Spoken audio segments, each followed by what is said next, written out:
Welcome, everyone. Without objection, the chair may declare a recess at any time. I recognize myself for the purpose of making an opening statement. Good morning. At the DOGE subcommittee, we are continuing our war on waste.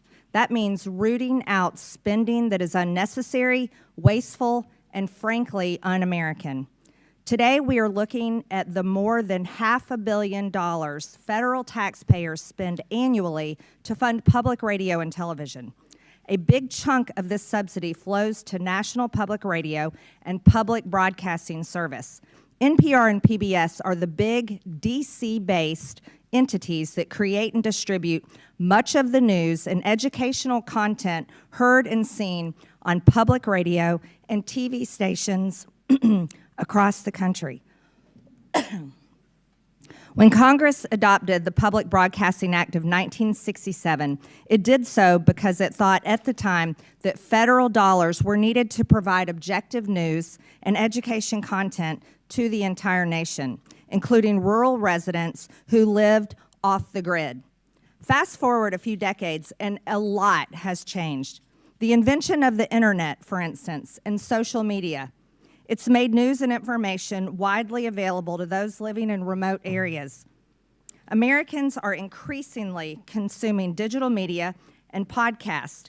The audience of public radio and television is declining. And I know this because I represent a rural district where farmers listen to podcasts and internet-based news while they drive their tractors. At the same time, NPR and PBS have increasingly become radical left-wing echo chambers for a narrow audience of mostly wealthy, white, urban liberals and progressives who generally look down on and judge rural America.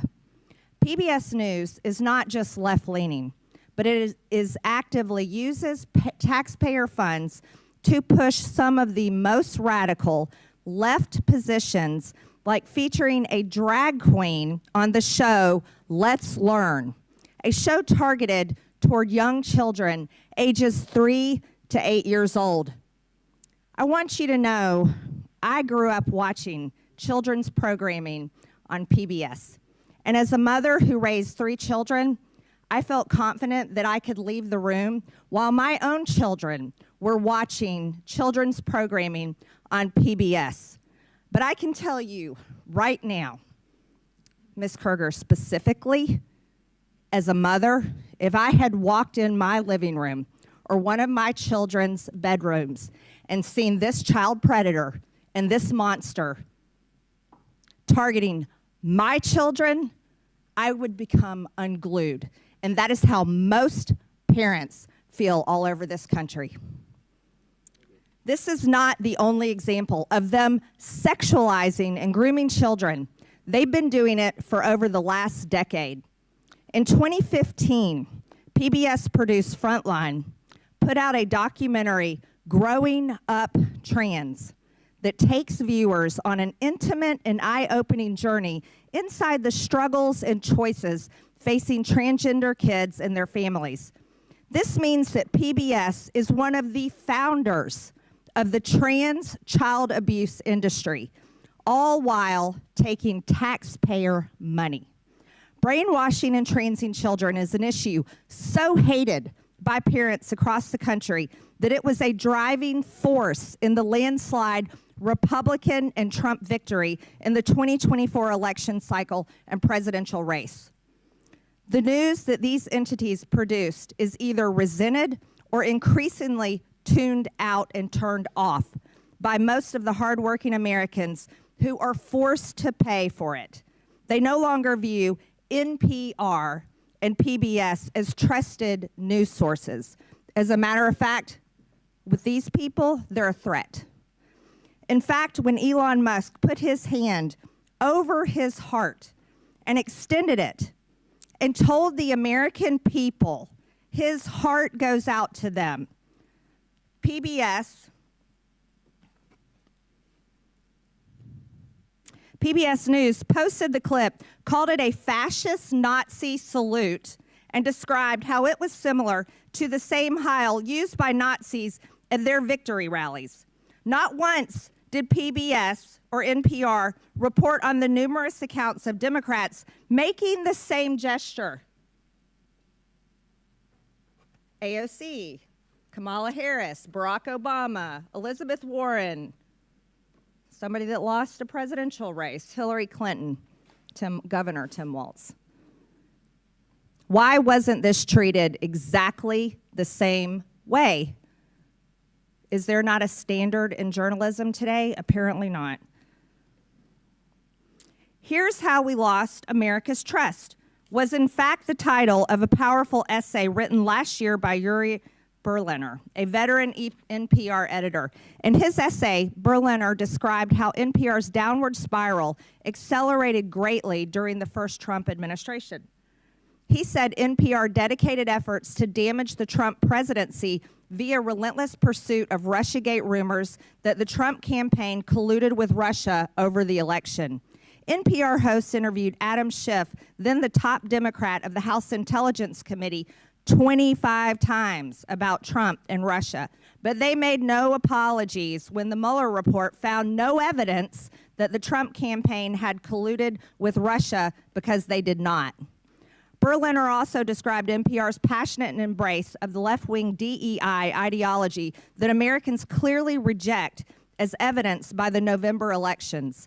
NPR's language and style guides were shaped by race and gender-based affinity groups that dominated the internal culture of the organization. And NPR journalists were to ask everyone they interviewed their race, gender, and ethnicity, and enter it into a centralized tracking system. This tracking system embeds DEI into the fibers of its content. Sounds like racism to me. It's a software attached to NPR's content management system where these reporters and producers submit information about their sources' race and ethnicity, gender identity, geographic location, that's kind of scary, and age range. The tool allows NPR to track the demographics of their sources in real time to allow for source diversity. The irony of these supposed diverse sources is that NPR has no real interest in diversity, like having diverse viewpoints. Berliner tried to sound the alarm on this when he checked voter registration records of the editors at DC's NPR headquarters and found 87 registered Democrats and 0 registered Republicans. But NPR treated Berliner like a political dissident in the old Soviet Union. He was driven out of the organization and forced to resign. Sounds like communism. And the ringleader of that effort was NPR's then newly appointed CEO, Catherine Marr, who is before us today. She dismissed Mr. Berliner's wake-up call as profoundly disrespectful, hurtful, and demeaning. In other words, instead of viewing it as a chance to finally right the ship at NPR, she doubled down. In doing so, she made it clear how any further internal dissent would be dealt with on her watch. That does sound like communist China at the taxpayer's expense. And no one should be surprised. NPR installed her in the top job after Ms. Marr was firmly on record with a litany of public comments and social media posts displaying her ultra-progressive views, her scorn for free speech, and her fondness for censorship. So now it's up to Congress to determine if Americans are going to continue to provide her and the organization that put her in charge willingly, after they knew these things, with taxpayer funds to continue to pursue their progressive, or rather communist, agenda. For far too long, federal taxpayers have been forced to fund biased news. This needs to come to an end, and it needs to come to an end now. So I am glad Ms. Marr and Ms. Kerger accepted our invitation to show up today and be held accountable to the taxpayers. I look forward to them answering our questions in full public view and explaining to the American people why they think they deserve Americans' hard-earned taxpayer money. I request unanimous consent that Representative Jim Jordan from Ohio, Representative Ro Khanna from California, Representative Emily Randall from Washington be waived on to today's hearing for the purpose of asking questions. Without objection, so ordered. And with that, I yield to Ranking Member Lynch for his opening statement. Thank you, Madam Chair. I want to thank the witnesses for your willingness to come forward and offer your advice and testimony to this committee. Madam Chair, for over 2 decades of service on this Oversight Committee, I've worked with members on both sides of the aisle to investigate issues of critical importance to the safety and security of the American people, including the conduct of wars in Iraq and Afghanistan, terrorist attacks against the U.S. compound classified annex in Benghazi, and several major intelligence and security breaches under Democratic and Republican administrations. So I'm sad to see that this once proud committee, the principal investigative committee in the House of Representatives, has now stooped to the lowest levels of partisanship and political theater to hold a hearing to go after the likes of Elmo and Cookie Monster and Arthur the Aardvark, all for the unforgivable sin of teaching the alphabet to low-income families' children and providing accessible local news and programming. This hearing also comes at the direction of President Trump and Elon Musk, who have repeatedly called for the defunding of all public media and claimed that media organizations such as PBS and NPR are, and I quote, a liberal disinformation machine, close quote. Meanwhile, the Trump administration is engaged in an actual disinformation campaign to minimize the catastrophic national security breach that was revealed earlier this week. As reported by Atlantic Editor-in-Chief Jeffrey Goldberg, Mr. Goldberg was inadvertently added to a group chat on an unauthorized, non-secure, publicly available message app in which Secretary of Defense Pete Hegseth disclosed, quote, operational details of forthcoming strikes on Yemen, including information about targets, weapons systems, and other actions the U.S. would be taking, and also attack sequencing. I want to remind my colleagues in Congress that federal law makes it a crime when a person, through gross negligence, removes information relating to national defense from its proper place of custody or delivered to anyone in violation of this trust, ought to be lost, stolen, or abstracted or destroyed. And what's more, if evidence shows that any of the parties who were in on that signal chat lied under oath in the Senate yesterday, Mr. Ratcliffe or Ms. Gabbard, for instance, then certainly conspiracy to conceal that breach would be far worse, where center or criminal intent is in evidence, and would be more likely to invite culpability and possible criminal liability. The Secretary of Defense would be subject to criminal prosecution, and it would be the responsibility of the U.S. Attorney General to prosecute that, but where a conflict exists, it might require a special prosecutor. This security breach severely compromised the safety of American troops in advance of imminent U.S. operations and airstrikes against Houthi rebel positions. It is well documented that the Houthi arsenal includes anti-aircraft capability, ballistic missiles, cruise missiles, rockets, and unmanned aerial attack drones. Mr. Goldberg, who was unwittingly elevated to the clearance level afforded to members of the Joint Chiefs of Staff, was also joined in the exposed group chat by Vice President J.D. Vance, Secretary of State Marco Rubio, and National Security Advisor Mike Waltz, and other senior members of President Trump's national security team. This committee should be questioning every single one of them as to why they were using an unapproved, unsecure messaging app to conduct sensitive, classified discussions about military operations in which our sons and daughters in uniform are being sent into battle.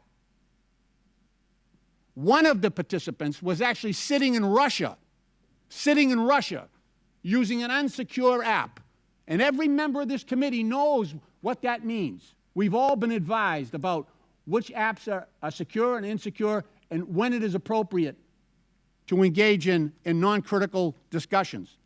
As former chairman of our subcommittee on national security, I recall a time when just the potential for a security breach that could expose American troops and intelligence personnel to unnecessary danger would immediately trigger hearings and bring this committee to a lather on both sides. But you can bet we won't be touching this issue. Because today the controlling House majority is afraid to do its job. It is afraid to hold Trump and Trump's administration accountable. They would rather post up against Big Bird than deal with that issue. In reference to public media, Elon Musk recently asked, should your tax dollars really be paying for an organization run by people who think the truth is a distraction? Well, I would say about the same about the current administration and its proliferation of disinformation, from claims that Ukraine started its own invasion, to Secretary Hegseth's assertion that no one was texting war plans. You can read the text today because yesterday in the hearing they said it wasn't classified information. So you can actually go on the New York Times website and read the text that was discussed in advance of our military operations in Yemen. Madam Chair, if shame was still a thing, this hearing would be shameful. And I yield back the balance of my time.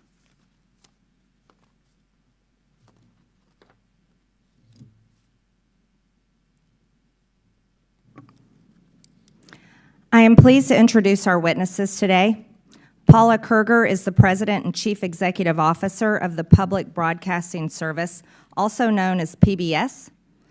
Catherine Marr is the President and Chief Executive Officer of National Public Radio, also known as NPR. Mike Gonzalez is the Angelus T. Arredondo E Pluribus Unum Senior Fellow at the Heritage Foundation. Ed Ullman is the President and CEO of Alaska Public Media. Again, I want to thank you all for being here to testify today. Pursuant to Committee Rule 9G, the witnesses will please stand and raise their right hand. Do you solemnly swear or affirm that the testimony that you are about to give is the truth, the whole truth, and nothing but the truth, so help you God? Let the record show that the witnesses answered in the affirmative. Thank you. You may take a seat. We appreciate you being here today and look forward to your testimony. Let me remind the witnesses that we have read your written statement and it will appear in full in the hearing record. Please limit your oral statement to 5 minutes. As a reminder, please press the button on the microphone in front of you so that it is on and the members can hear you.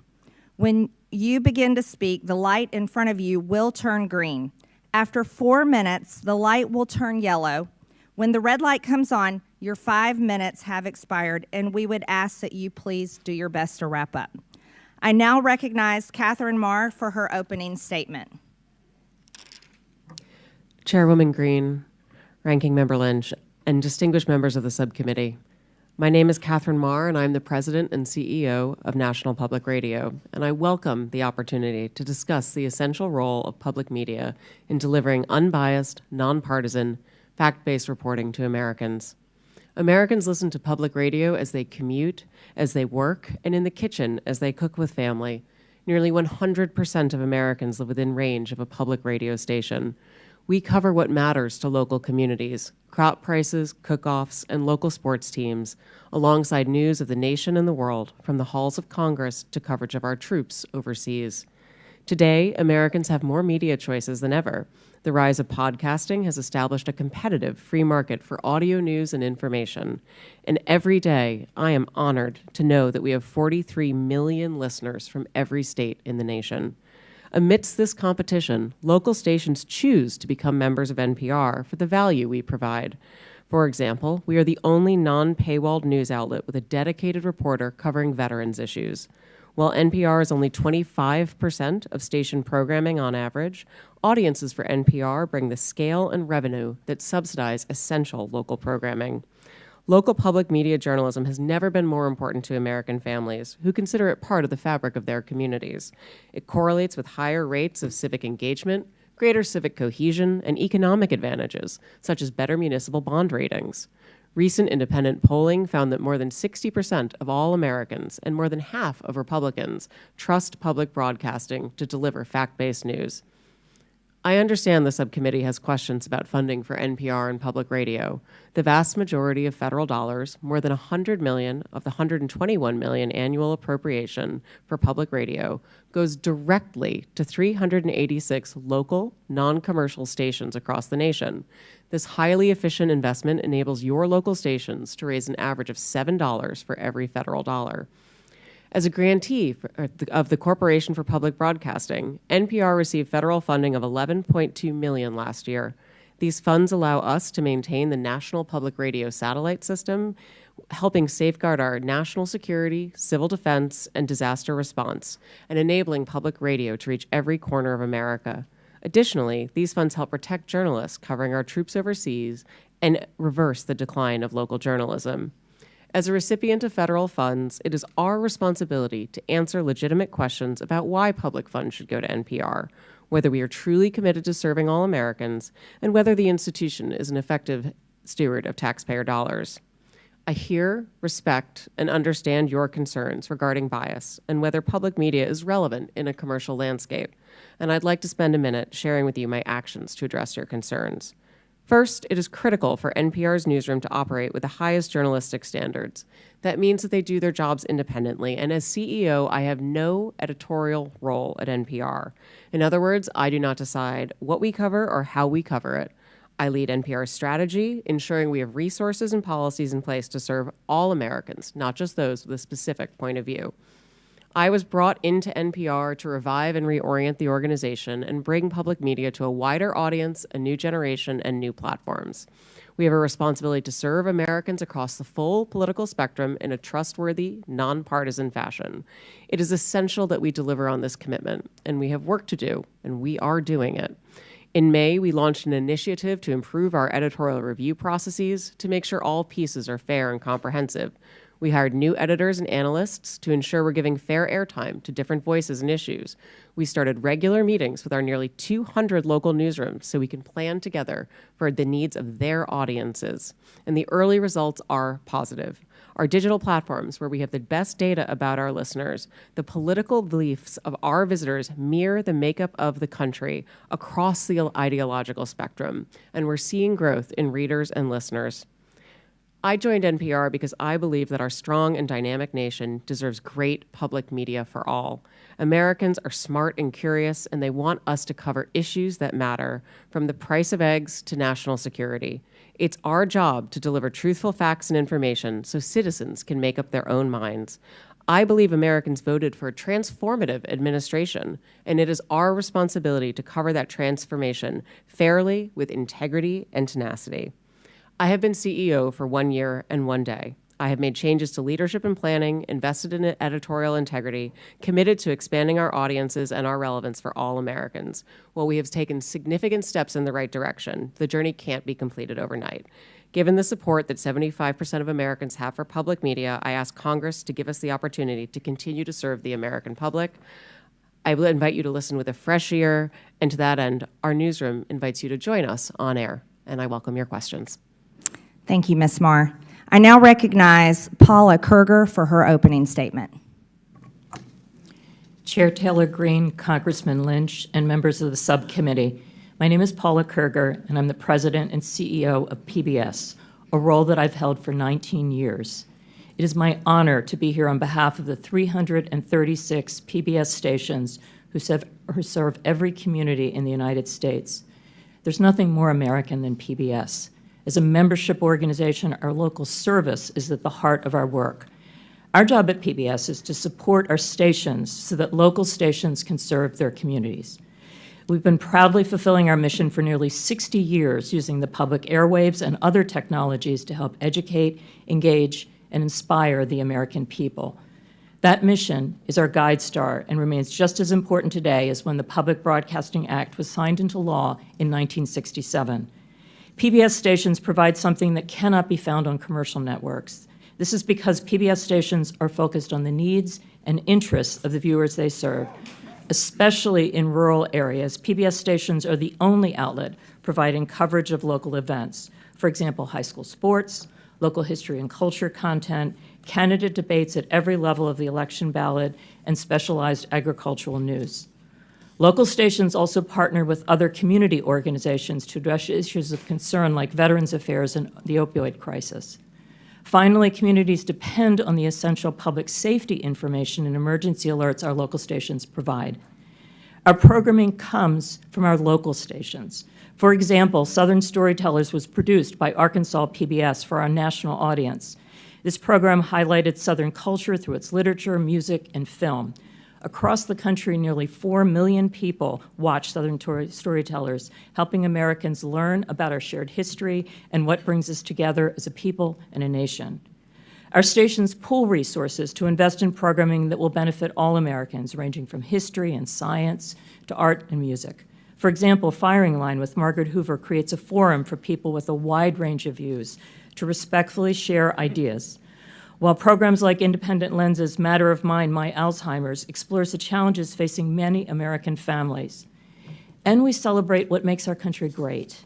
A Capitol Fourth and the National Memorial Day concert honor our nation's ideals, our service members, and our veterans.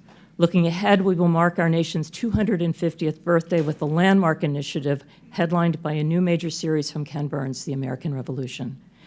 Our educational programming for children is one of the most important aspects of our service to the American people. I strongly believe that the programming we offer to prepare children for the future is the most essential work that we do. Today, more than half of all preschool-aged children are not enrolled in pre-kindergarten programs. Our content has helped tens of millions of children prepare for success in school and in life with free programming that is available everywhere children are, on air, online, and in the classroom. Our educational programming is backed by scores of research studies showing that our programs like Daniel Tiger's Neighborhood and Super Y help kids develop essential skills like reading, math, and problem solving. We are proud that nearly 9 out of 10 families agree that PBS is the most trusted, safe, and educational media brand for children. Because our programming is free and universally available, we are able to reach more low-income families than any other media company. In fact, our viewers overall reflect the wide variety of communities we serve. Our audience mirrors the overall U.S. population with respect to education, income, and geography. Each month, over 160 million television and online viewers explore the world through our trusted content, and more than 3/4 of Americans feel that PBS stations provide excellent value to their communities. For over 2 decades, the American public has consistently ranked public television as one of the best investments the government makes. More than 70% of the CPB funds from Congress go directly to our stations. And for every dollar of that vital seed money, local stations raise 7 to support their work. This is one of the best, most successful examples of a public-private partnership. When I think about the need for our service, I think of a man I met during a visit to a local station in Nebraska. He was a rancher with young children, and he drove hours to attend a local station event. He pulled me aside and told me this: we need PBS. We don't live near a preschool. My children have learned to read watching PBS shows, and the shows we watch on PBS are our connection to the rest of America. That is why PBS and the 336 local stations in your communities do what we do. PBS programming and the services that local stations provide bring Americans together. It is valued, needed, and trusted by the American people. I appreciate the opportunity to be here today, and I look forward to your questions. Thank you, Ms. Kruger. I now recognize Mike Gonzalez for his opening statement. Thank you, Chairwoman Taylor Greene, Ranking Member Lynch, for allowing me to appear before you today. My name is Mike Gonzalez. I'm a senior fellow at the Heritage Foundation. The views expressed are my own and should not be construed as representing any official position of the Heritage Foundation. Before joining Heritage 16 years ago, I was a journalist for many years. I worked in Latin America, Asia, and Europe, traveled with the Mujahideen in Afghanistan, was arrested in Panama, witnessed China's takeover of Hong Kong, and covered the stock market for the Wall Street Journal. I have even covered high school sports. I know that journalists can keep their prejudices in check. That is, if they want to. This ability to give all sides a hearing becomes an even more serious obligation when taxpayers are coerced to pay for you. Yet NPR, PBS, and the other state broadcasters refuse to abide by this simple code of decency. For decades, they've asked for more money while telling conservatives to get lost. But the nation today is in a very different place, with $36 trillion in debt, and more importantly, we're seeing not just a shift in our cultural vibe, but a shift in societal paradigms. Through their egregious bias, NPR and PBS have violated the public trust. Public media needs to be defunded, and the CPB needs to be dissolved. It's a matter of simple fairness. Multiple arguments can be made. I will list just a few. We're deeply in debt. Number two, the arrangement is unfair to private sector media competitors. Number three, public broadcasting was created with the promise that it would be educational. But now that thousands of competitors have come online, public media has become, as George Will says, like the human appendix, vestigial and purposeless. The funding is a regressive tax, an obnoxious wealth transfer from working families to the affluent. But the ultimate factor is the broadcaster's unforgivable political bias. What we have today is a circular, undemocratic relationship. Democrats unanimously vote for more and more money for public media, and in exchange, public media heavily tips the scale in their favor. It is a nice arrangement for them, but it must end. NPR's and PBS's foolhardy embrace of progressive views and constant denigration of conservative ones is quantifiable. Thank you. I referred you to my written testimony. Besides my own examples, I cite the research of Tim Graham, as well as NPR veteran Yuri Berliner, who says, quote, an open-minded spirit no longer exists within NPR. Rather than pause and reflect, NPR instead chose to circle the wagons and assassinate Berliner's character. This is part of a pattern. In 2010, NPR fired Juan Williams and vilified him as a psycho after he dared to flout the network's progressive orthodoxy. The people running NPR remain, in Mr. Williams' words, an insulated cadre of people who think they're right and who have a hard time with people who are different. They went completely off the rails when Donald Trump was elected in 2016. Coverage, quote, veered towards efforts to topple the Trump presidency, Berliner said. NPR hitched its wagon to the false claim that Russia had colluded with the Trump campaign. It also refused to cover the Hunter Biden lab story. After the 2020 riots, NPR firmly sided with those who affirmed, without a shred of evidence, that America is an oppressive society gripped by systemic racism. NPR and PBS even justified looting. Rather than use journalism as a truth-seeking tool, NPR and PBS distorted journalism to further a political agenda. Yamich Alcindor, the liberal activist that PBS hired to cover the White House, routinely used the platform to make unsubstantiated allegations against President Trump. President Biden, she presented as, quote, a moral and decent man, unquote. Or consider Catherine Marr's appointment as NPR CEO. Her long record of comments leave zero doubt that she's not only a committed progressive, but someone whose disdain for free expression disqualifies her from being anywhere close to the levers of power at a media institution. And what does she think of President Trump? He's, quote, a deranged racist sociopath. Ms. Marr is an American. She's entitled to her views. The question is whether NPR is entitled to appoint her as CEO and then ask conservatives to just pony up. Public media's main argument now is that it is essential for weather emergencies in hard-to-reach places and that without public money, local news will cease to exist. But over 98% of Americans today have a mobile phone. Even Alaska, one of our most isolated states, has high levels of internet penetration. As for the claim that the taxpayer is the last available business model for local news, NPR and PBS are asking us to believe something laughable, that the government can fund a media structure that actually keeps the government in check. I urge you not to try to mend public broadcasting. End it. Thank you very much for your attention, and I look forward to your questions. Thank you, Mr. Gonzalez. I now recognize Ed Ullman for his opening statement. Madam Chair, Ranking Member, and distinguished members of the subcommittee, it is an honor to be here today. My name is Ed Ullman. I'm the President and CEO of Alaska Public Media. The people of Alaska rely on public media to provide free, universal access to essential services in public safety, education, and community connections.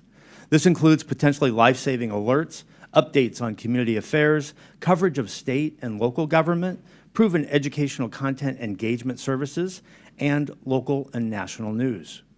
In many parts of Alaska and communities throughout the country, public media is often the only locally operated, locally controlled broadcasting service. We are more than nice to have. We are essential, especially in remote and rural places where commercial broadcasting cannot succeed. We provide potentially life-saving warnings and alerts that are crucial for Alaskans who face threats ranging from extreme weather to earthquakes, landslides, and even volcanoes. Nationwide, our public television interconnection system supports the PBS Warning Alert Response Network, a critical pathway for the distribution of wireless energy emergency alerts to cell phones. Public television pioneered datacasting technology to enable public safety officials to communicate with each other without the need for broadband or cell service. In partnership with the Department of Homeland Security, public television has proven how this technology can assist rural search and rescue, over-water communications, large event crowd control, and even school safety incidents. Alaskans use our services to connect to their communities and the broader world through access to local public and government affairs, agricultural news, local history and culture, as well as local and national educational content and news. Our programming caters to and is informed by the specific needs of the communities we serve. Just to give a few examples, Indie Alaska, an award-winning series of documentaries, captures Alaska's people, places, and their unique stories. Alaska Insight is a weekly public affairs program that moves the conversation beyond the headlines and right into Alaska's communities. Our radio station hosts Alaska's only statewide call-in programs, Talk of Alaska and Line 1, Your Health Connection.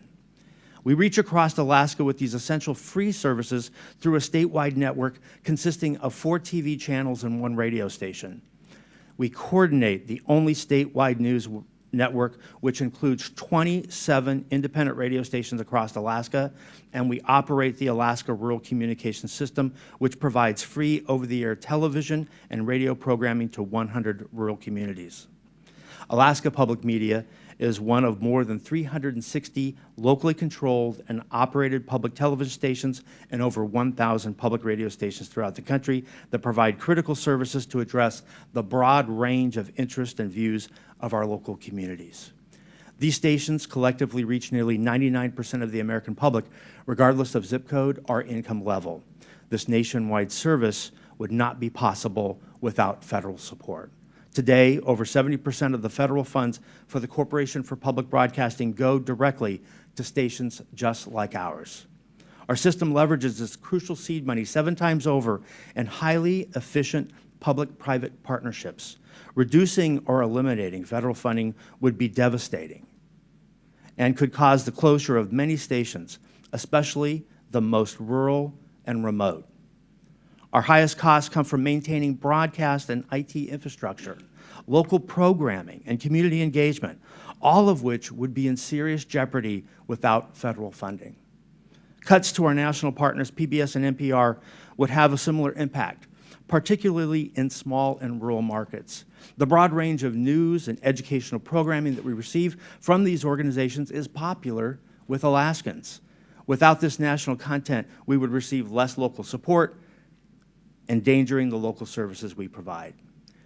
This national local model efficiently leverages economies of scale and allows us to provide the unique mix of local programming and national content that Alaskans want. Congress's support for the mission of public broadcasting to provide every American access to free, non-commercial quality educational programming remains critical. It allows us to connect Alaskans with each other and with our neighbors in the lower 48, and to connect the nation with us. I urge Congress to maintain federal funding for public broadcasting to ensure that local stations around the country can continue to provide essential services to their local areas. I welcome your questions. Thank you, Mr. Ullman. I now recognize myself for 5 minutes of questions. Ms. Marr, your public statements and social media posts reflect left-wing ideology and blatant opposition to free speech. After all, you were the head of Wikipedia for many years, which is a platform that doesn't tell the truth.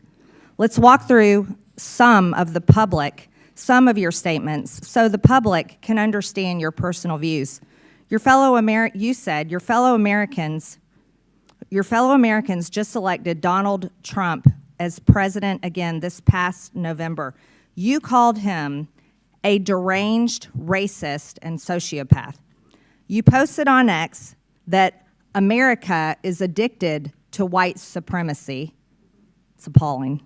You've publicly chastised using the phrase boy and girl, which you said erases the language for non-binary people. There's only two genders, by the way. Ms. Marr, the federal funding that your outlet receives comes from all American taxpayer dollars, not just from your viewers who support such statements as these. Let me inform you, and that your federal funding is also paid for by the other half of the country, the 77 million Americans who voted for President Trump, someone you called a deranged, racist sociopath. Ms. Marr, many find your pro-censorship and anti-free speech views more concerning than your politics. The only speech you like seems to be speech that you agree with.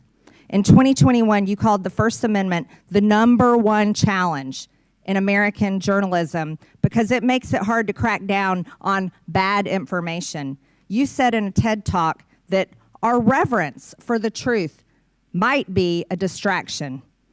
You've also expressed support for deplatforming individuals you view as fascist. Who do you think should be charged with cracking down on so-called bad information? Is it NPR? Is it the government? Is it you, Ms. Marr? Congresswoman, Madam Chair, thank you so much for the opportunity to address this. I know. Do you is it up to you and NPR to crack down on bad information or decide the truth? Answer the question, yes or no, Ms. Marr. Absolutely not. I'm a very strong believer in free speech, and I believe that more speech. Your public statements say otherwise. Ms. Marr, in 2021, when speaking at an Atlantic Council event, you said that when you were CEO of Wikipedia, you took a very active approach to disinformation and misinformation. During the COVID pandemic and the 2020 election, you said you censored information through conversations with government. Which governments were those, Ms. Marr? The Biden administration, yes or no? Madam Chair, Wikipedia never censored any information. These are your public statements, Ms. Marr. Ms. Marr, are you familiar with Section 399B of the Communications Act? It prohibits non-commercial education broadcast stations, NCEs, from airing commercials on behalf of for-profit entities. The FCC recently opened an investigation into the underwriting announcements and related policies of NPR and PBS. Does NPR air commercials for for-profit entities, Ms. Marr?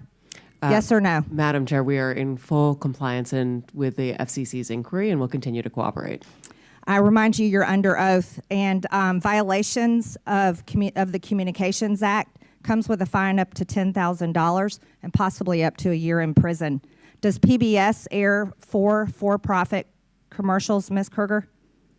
We air underwriting announcements, and we believe we are in full compliance with the FCC, and we look forward to delivering the material required in this part of this investigation. We look forward to that, too. I'm assuming you're concerned, both of you are concerned about this, and that's why you brought so many attorneys with you today. Ms. Kruger, using taxpayer subsidies, PBS funded Independent Lens to make documentaries for part of your programming. In 2016, Real Boy was aired about a trans teen navigating adolescent sobriety and the ramification of his gender identity. In 2022, the same series aired Our League, in which a trans woman comes to her old school Ohio bowling league in a story about transition. Then in 2024, A Racist Trees was aired, telling a story of how in Palm Springs, a black neighborhood fights to remove a divisive wall of trees. Do you think PBS needs to fund ridiculous material such as this that the taxpayers are having to pay for? These are documentary films that are point-of-view pieces that are part of our primetime schedule for adults. And parents and adults don't trust that type of programming.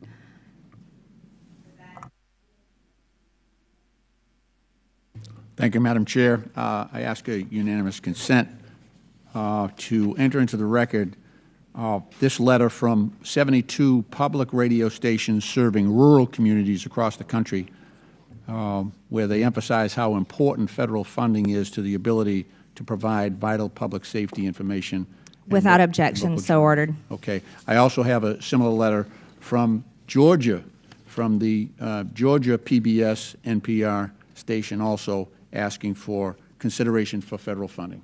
Without objection, so ordered. Thank you. Ms. Kerger and Ms. Marr, can we talk a little bit about the educational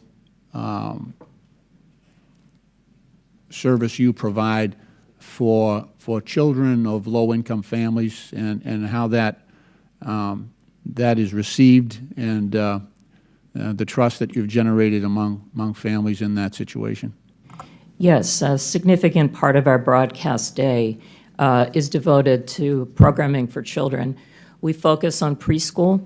That goes back to the legacy of Fred Rogers, who believed that media could be a tool to help to instruct children as well as a tool of entertainment. Our programming is focused on core skills that kids need to develop before they enter school, in math and in learning numbers and in learning letters, so that kids that don't have the opportunity to be in a formal pre-K program have a chance to walk into school for the first time on equal footing with kids that have more opportunity. And that's the heart of what we think about in the programming that we develop for kids. Now, I know you've done some, well, independent groups have done assessments on trust, the trust factor that parents have on PBS Kids, which is one of your most popular services.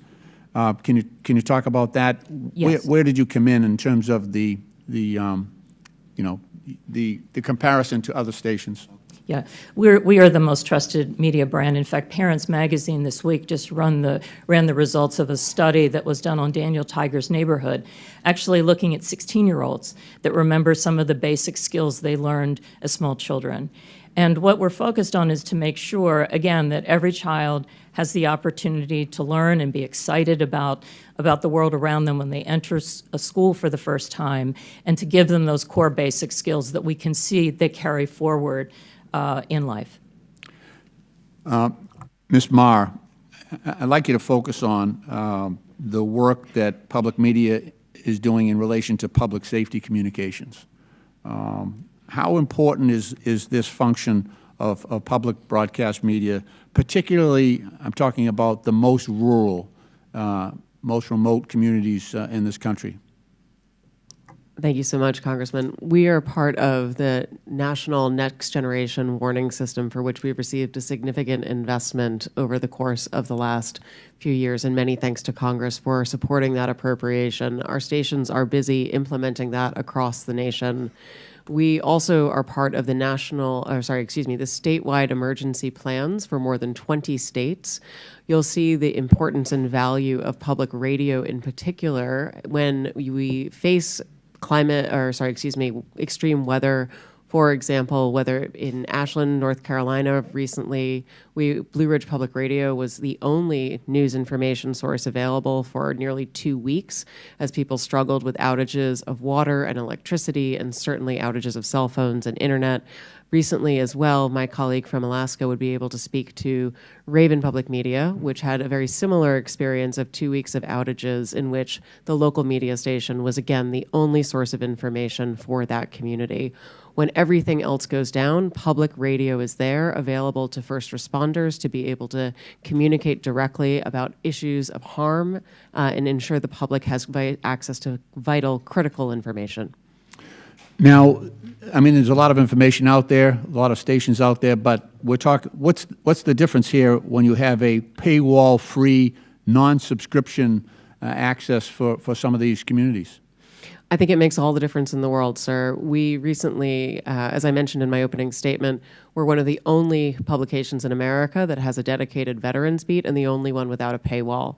I'm always struck by something that our veterans reporter told me, which is that a mother of one of our troops deployed overseas came to him and said that for the first time in 9 months, she'd heard his son's voice. That's something that I believe only public media can do, and it can only do that because it is available to all Americans without any barriers. Thank you. Madam Chair, I yield back. I now recognize Chairman Comer from Kentucky for 5 minutes. Thank you, Madam Chair. Mr. Ullman, I'm glad you brought up a point. It's been mentioned a couple of times already at the early start of this hearing about rural and remote. And I have to tell this story.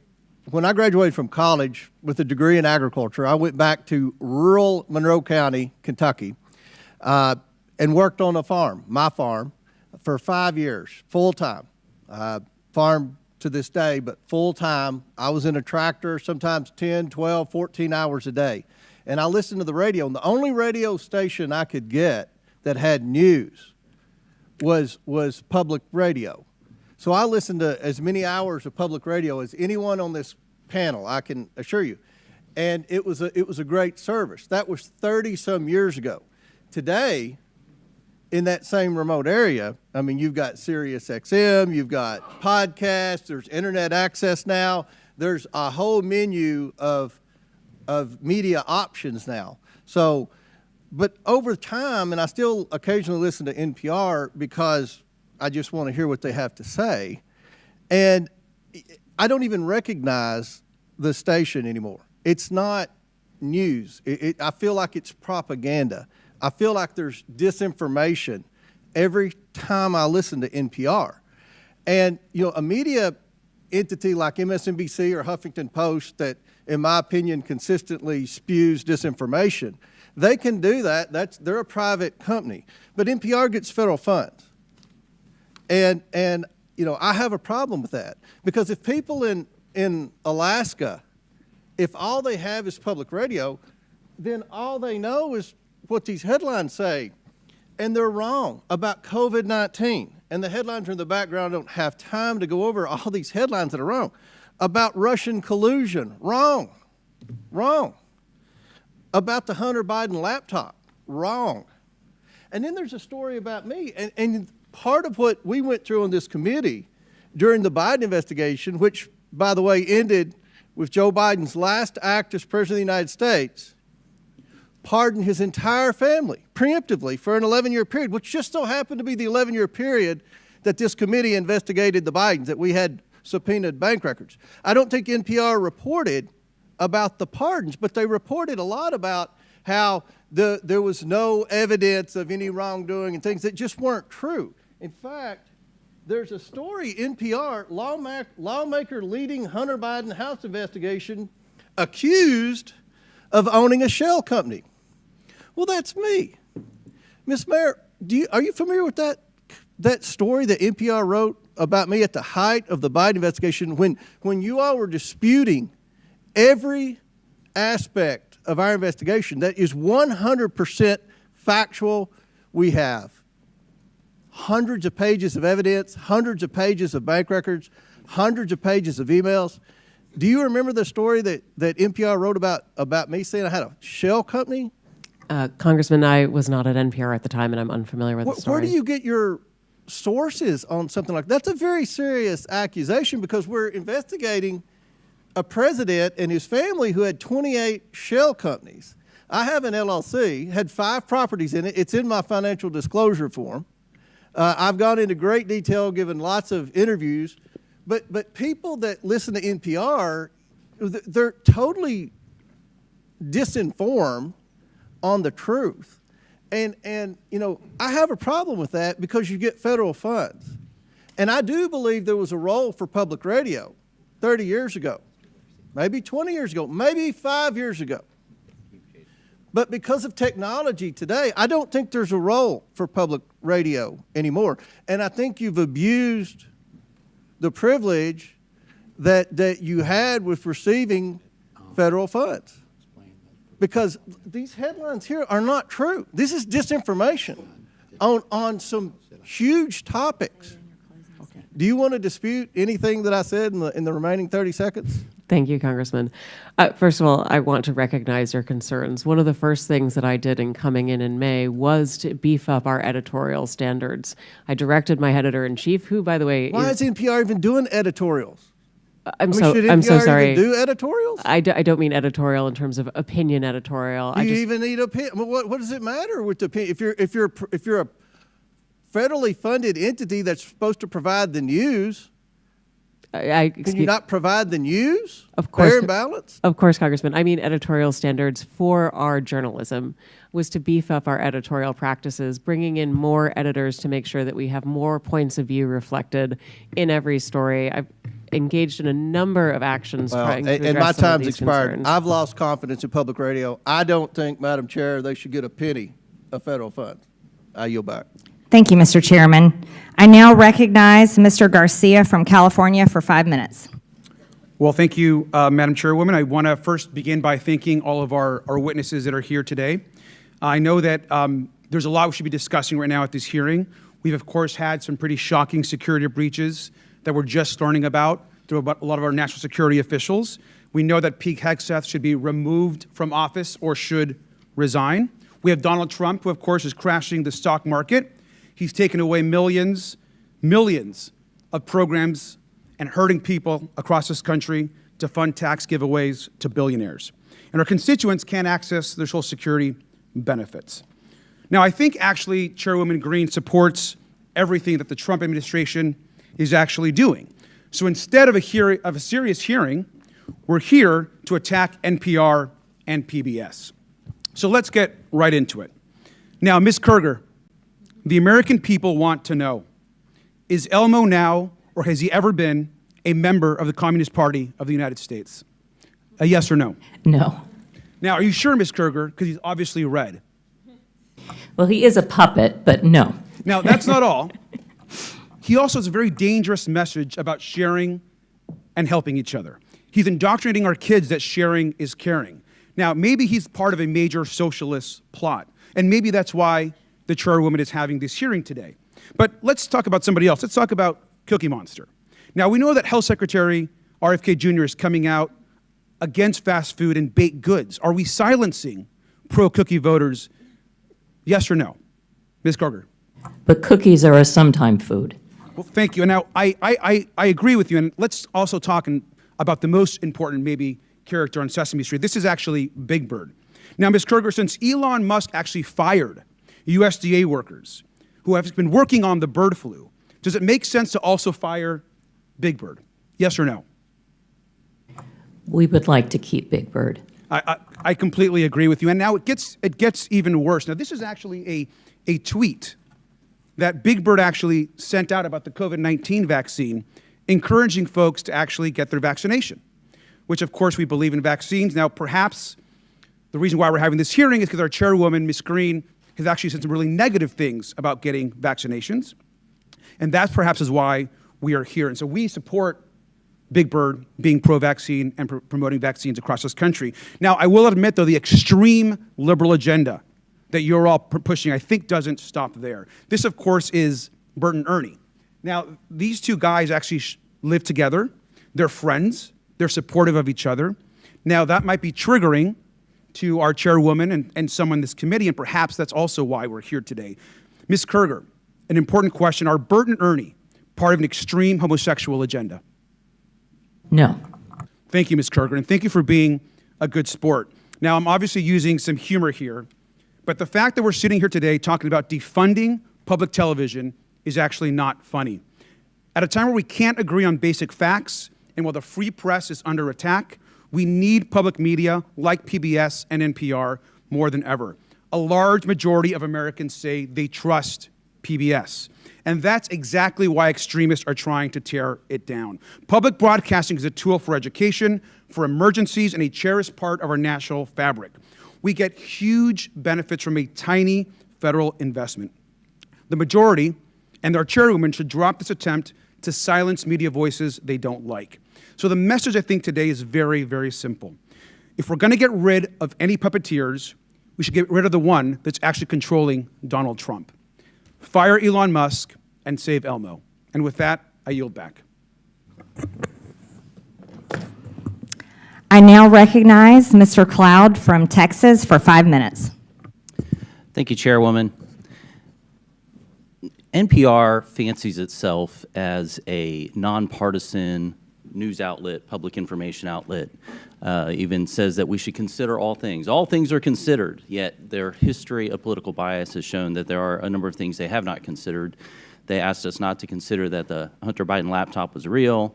They dismissed what was always the most probable theory of the COVID lab leak from Wuhan. They interviewed Russia collusion hoaxer Adam Schiff 25 times, who claimed to have a vault of information in his office leading to the impeachment of President Trump, which of course we now know was all fraudulent. I'd like to submit for the record an article by Uri Berlinger. I've been at NPR for 25 years. Here's how we lost America's trust.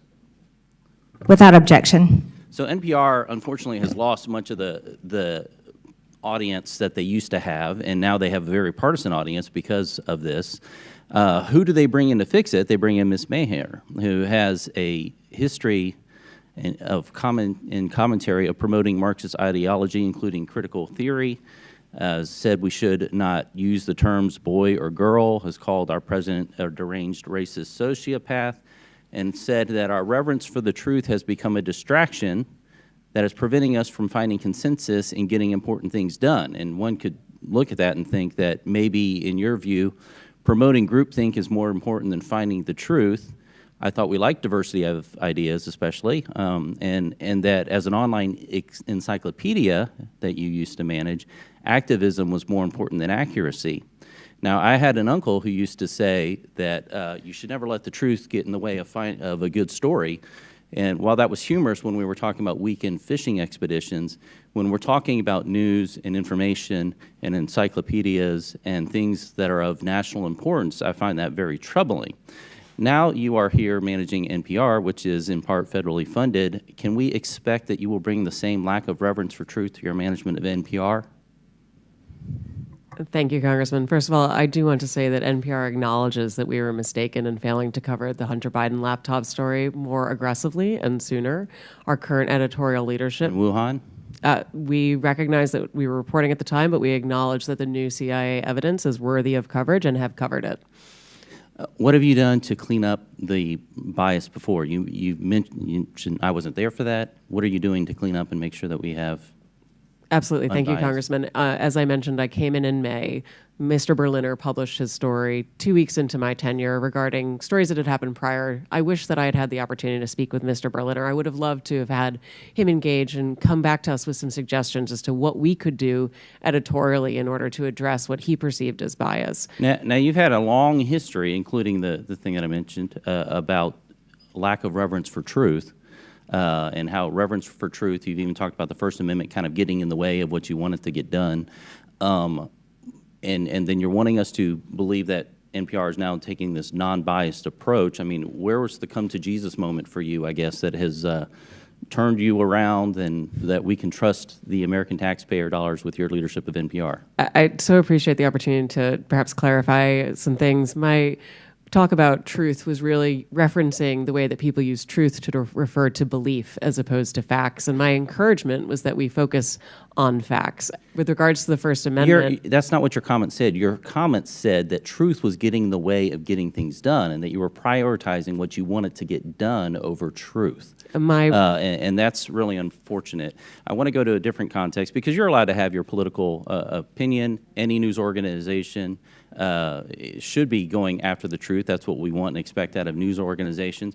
But certainly a media platform can have whatever opinion it wants in a free society. The question before us today as a committee is whether or not the taxpayer should be forced to pay for this kind of thing.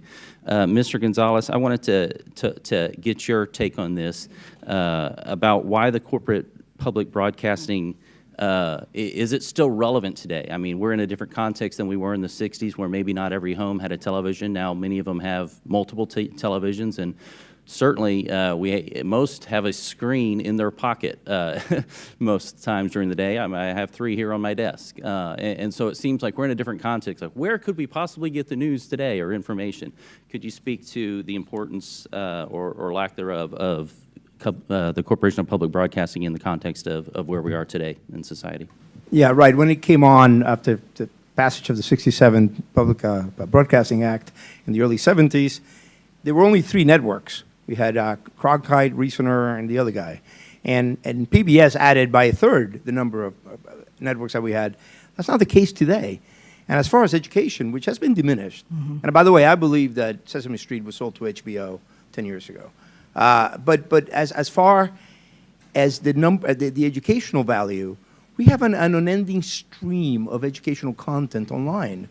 I could reel off a number of websites that people can access, YouTube channels, where kids of all income levels can access educational content. So, but basically, as I said in my testimony, it goes back to the basic unfairness that conservatives for 50 years have been saying, but you're completely biased.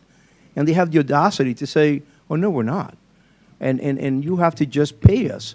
And it's just, that is the basic. The gentleman's time has expired. Thank you, Mr. Gonzalez.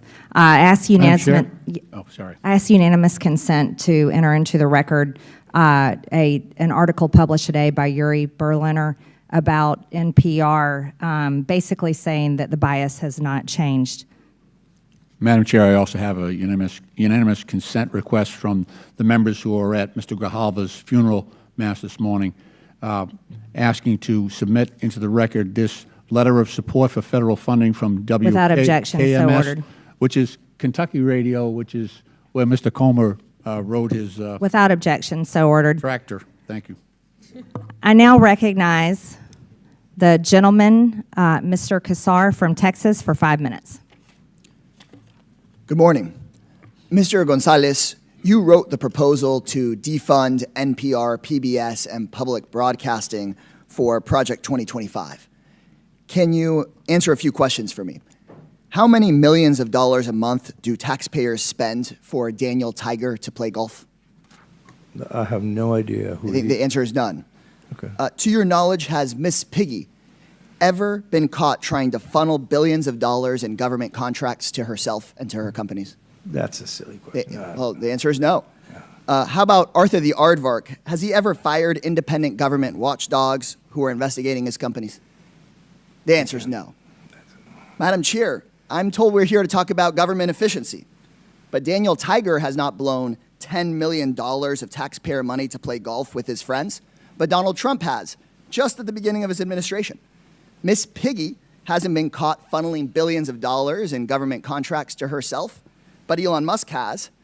And Arthur has not fired independent government watchdogs investigating him and his companies, but Elon Musk has fired at least 5. So once again, my Republican colleagues are dragging in a scapegoat, this time PBS and NPR, to try to distract from the fact that Trump and Musk are robbing working people. It's Sesame Street that's making things expensive. It's Mr. Rogers that's blowing taxpayer money. It's listeners like you. It's absurd. The total funding for public broadcasting is just 1/6 the amount that Elon Musk's companies make off of the government every single year. But you will not see Elon Musk being grilled by this committee. I've seen a lot, but pointing the finger at Elmo to cover for Elon Musk might be a new low for Miss Marjorie Taylor Greene's committee. I don't think Americans are buying it. Here's what I think we should be having a hearing about. After Trump and Musk took over the government, reporters noticed that the State Department was trying to funnel $400 million taxpayer dollars to Tesla. The State Department said it's an old contract, no news here, but because of a brave whistleblower and an NPR reporter, they exposed the corruption and the lies. Madam Chairwoman, if we want to look into waste, fraud, and abuse, why not look into that?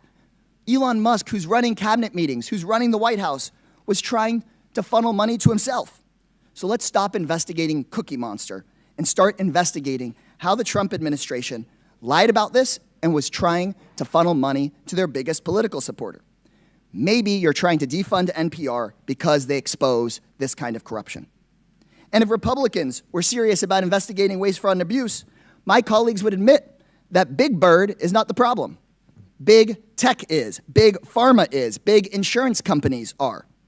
Elon Musk's companies make billions, $3 billion a year off of government contracts. That's 6 times the money that goes to all of public broadcasting. Private insurers and Medicare Advantage overcharged taxpayers $83 billion just last year. That could pay for public broadcasting 160 times over. The $4.5 trillion tax cut for the ultra-wealthy that Republicans on this committee are trying to push through, that would pay for public broadcasting 9,000 times over. There is money to pay not just for PBS and NPR, but health care for every American, tuition-free trade school and community college for every American, to end homelessness on the streets of our cities. But my Republican colleagues don't want to talk about the corporate waste, fraud, and abuse because those corporations fund the Republicans' campaigns. So instead, they want to shut down educational programming for kids and their families, and they want to shut down local radio stations. To borrow a phrase from Sesame Street, the letter of the day is C, and it stands for corruption. Look, in my home city of Austin, Texas, we have Austin City Limits, which decade after decade after decade has chronicled American music. And if they had a bad season and it was private TV, they just would have shut it down. And we wouldn't have had decade after decade after decade of Austin City Limits. That's the amazing thing about public broadcasting. I have a lot of public housing residents in the San Antonio side of my district, and when I talk to them and they hear about what's going on in Washington, D.C., they talk about Texas Public Radio.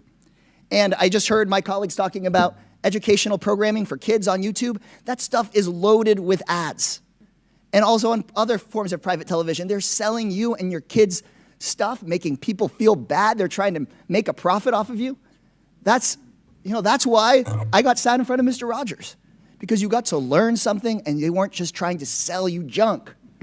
It's better for our kids, it's better for our families, and we should actually be supporting public broadcasting instead of this stuff. Madam Chair, leave Elmo alone. Bring Elon in for questioning instead. I now recognize Mr. Timmons from South Carolina for 5 minutes. Thank you, Madam Chair. I want to thank the witnesses for being here today. I'm going to begin by saying this. We don't want to shut down NPR or PBS, but we have $36 trillion in debt, and we have run a $1.8 trillion annual deficit, and we are scouring all government spending, not just Democrat priorities, but Republican priorities too. We're going to be going through the defense budget. We're going to be making sure that we are spending our taxpayer dollars wisely because we have an existential threat. We have an existential threat. We cannot continue down this path financially.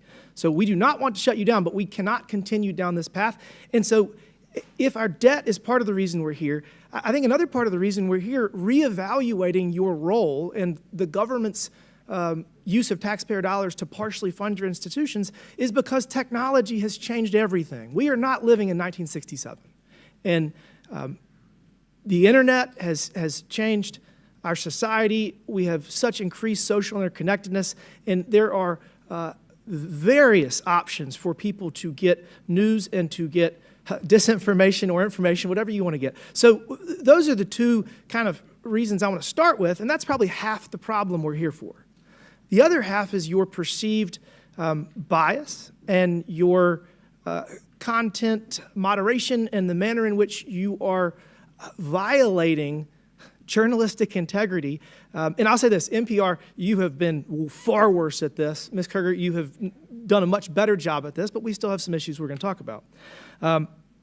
Ms. Marr, do you think that the public statements you have made on social media create a challenge in your leadership for what should be an unbiased public information system? Do you think that your past comments, I'll give you a better question, did they come up in your job interview? Like, do you see a problem? Congressman, thank you for the question. No, they never came up in my job interview. You're a rabid progressive. And do you not think it's a problem that your political leanings make it seem to the American people that you're not biased and that you're not doing your job? Because you agree that your job is to have journalistic integrity, right? Absolutely, but there is a strong firewall between the newsroom and anything that I do. Let's talk about the newsroom. You have 87 registered Democrats, not a single Republican in your editor board. So, I mean, how does that work to give us the perception that you're doing your job of actually delivering unbiased information? Well, I would agree with you that that number is a concern if it is accurate. I do believe that we need to have journalists who represent the full breadth of the American society so that we can report well for all Americans. Well, I think that you are failing. I realize you've only been there for a year, but I just really think that while it is a small portion of your budget, you very much should expect to restructure your revenue streams, because I don't think that NPR is necessarily worth saving. And I'm going to go on to Ms. Kerger. I will say this. You have been very professional, and you have been there for decades, and I think that you've done a fairly good job over your tenure. But I want to ask you a very simple question. In retrospect, do you think that it was inappropriate to put the drag queen on the kids' show? Do you think that was a mistake? The drag queen was actually not on any of our kids' shows.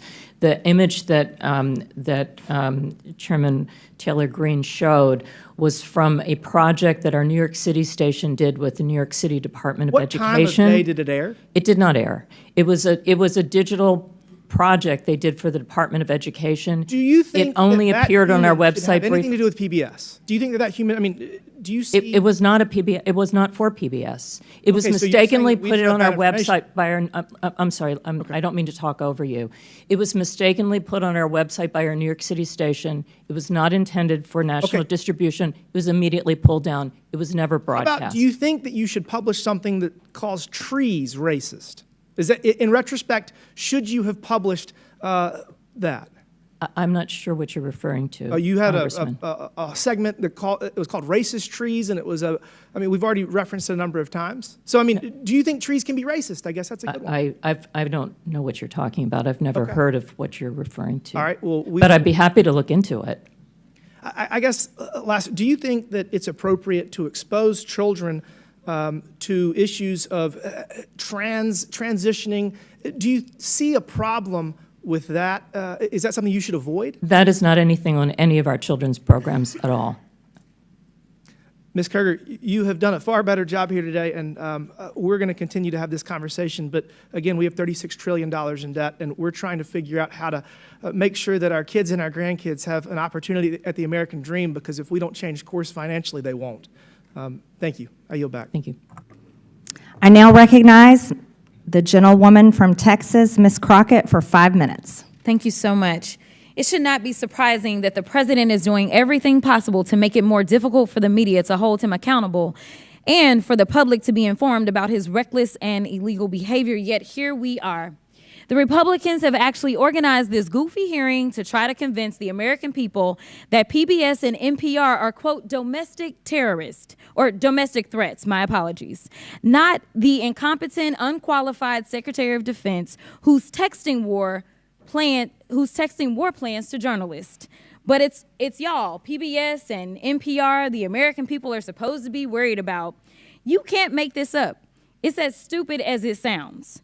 The American people should be worried about the president threatening to investigate NBC for treason for reporting on his felony convictions, or arresting reporters and stripping networks of their licenses for not saying nice things about him or not using Gulf of America. The Republicans' witness, Mr. Gonzalez, went so far as to suggest that because NPR and PBS reported on the murder of George Floyd, they, quote, represent a danger to our physical health as well as to civic health of our body politics. Ms. Mayor, do you think reporting on the murder of George Floyd and highlighting instances of systemic racism is a domestic threat to America? Thank you, Congresswoman. I believe it's our responsibility to report on all issues of interest to the American public. Thank you so much. Ms. Kerger, what about you? I agree. I think it's important for us to report on the important news of the day. So let's talk about the critical role of public media. During his first term, President Trump's own Department of Homeland Security highlighted the importance of public broadcasting's role in public safety. In 2018, his administration stated, quote, PBS and local public television stations play a crucial role in protecting communities by delivering essential information to individuals and first responders. These benefits are all made possible by public broadcasting stations' unique reach, reliability, and role across America, and are especially vital in rural and underserved areas. Madam Chairwoman, I would ask unanimous consent. I seek unanimous consent to enter into the record the 2018 Without report. objection, so ordered. And Madam Chair, I also seek unanimous consent to enter into the record the 2019 report titled Modernizing the Nation's Public Alert and Warning System from Trump's... Without objection, so ordered. In the report, FEMA encouraged, quote, the use of public broadcast capabilities to expand alert, warning, and communication capabilities to fill gaps in rural and underserved areas. Mr. Ullman, what's a more significant domestic threat, reporting the murder of George Floyd or dismantling most of America's emergency communication systems? Can you please repeat the question for me, Congresswoman? Which one is more of a threat, reporting the murder of George Floyd or dismantling most of America's emergency communication systems? Dismantling the emergency systems. And isn't it true that in Barrow, Alaska is the only, isn't it true that KBRW-AM in Barrow, Alaska is the only broadcast service available in an area of more than 90,000 square miles? That is correct. It's also the North Slope, where the majority of all the oil production that comes from Alaska takes place. Thank you so much. And isn't it true that without these stations' broadcast, Americans in rural communities would lack access to life-saving information and public safety alerts? That is correct. So in your opinion, would eliminating funding for stations in rural America like WNGH, Channel 18, and the Chairwoman's District hurt Americans? It would hurt Americans, yes. In fact, Georgia Public Broadcasting serves as the official distributor of evacuation route information during state-ordered evacuations, and the chairwoman is here advocating to strip their funding. Look, the DOGE agenda isn't about government efficiency. It's about breeding corruption at the expense of the safety of the American people, particularly Americans living in rural or remote parts of the country. They don't care about public safety. They don't care about emergency management, and they don't care about free speech, all of which are harming American people. In fact, I'm going to skip off real quick because they have tried to come for you, Ms. Mayor, and I just want to clarify, you did not work for NPR when those statements were made, did you? That is correct, Madam And to Chair. be clear, free speech is not about whatever it is that y'all want somebody to say. And the idea that you want to shut down everybody that is not Fox News is bullshit. We need to stop playing because that's what y'all are doing in here. You don't want to hear the opinions of anybody else, and the Constitution says Congress shall make no law respecting or establishing of religion or prohibiting the free exercise thereof or abridging the The gentlewoman's time has expired. Press. The gentlewoman's time has expired. Madam Chairwoman, can I put something into the record? Unanimous consent, please. Without objection, so ordered. Thank you. I'd like to put under this NPR article what Biden preemptive pardons for family members could mean for presidential powers. If I could submit to the record. Without objection, so ordered. I now recognize the gentleman from Ohio, Jim Jordan, for 5 minutes. Thank you, Madam Chair. Ms. Maher, who is Uri Berliner? Mr. Berliner is a former senior editor, That's all? a former senior business editor for NPR. How long do you work at NPR? I believe he was there just over 25 years. 25 years? Award-winning journalist? Did he win any awards? Our time did not Peabody overlap. Award? That's pretty important, isn't it? That is, So absolutely. pretty distinguished journalist, right? Certainly. And he wrote a long story about what you do at NPR. Is NPR biased? Congressman, I have never seen any instance of Never? of political bias determining editorial decisions. No. Well, Mr. Berliner, in his story last year, wrote, in the D.C. area, editorial positions at NPR, he said he found 87 registered Democrats, 0 Republicans. Is that accurate? We do not track the numbers or the voter registration, but I find that Was concerning. award-winning journalist who worked 25 years at NPR, Mr. Berliner, was he lying when he wrote that? I am not presuming such. I just we don't track that information about our journalists. 87 to 0, and you're not biased. I think that is concerning if those numbers are accurate.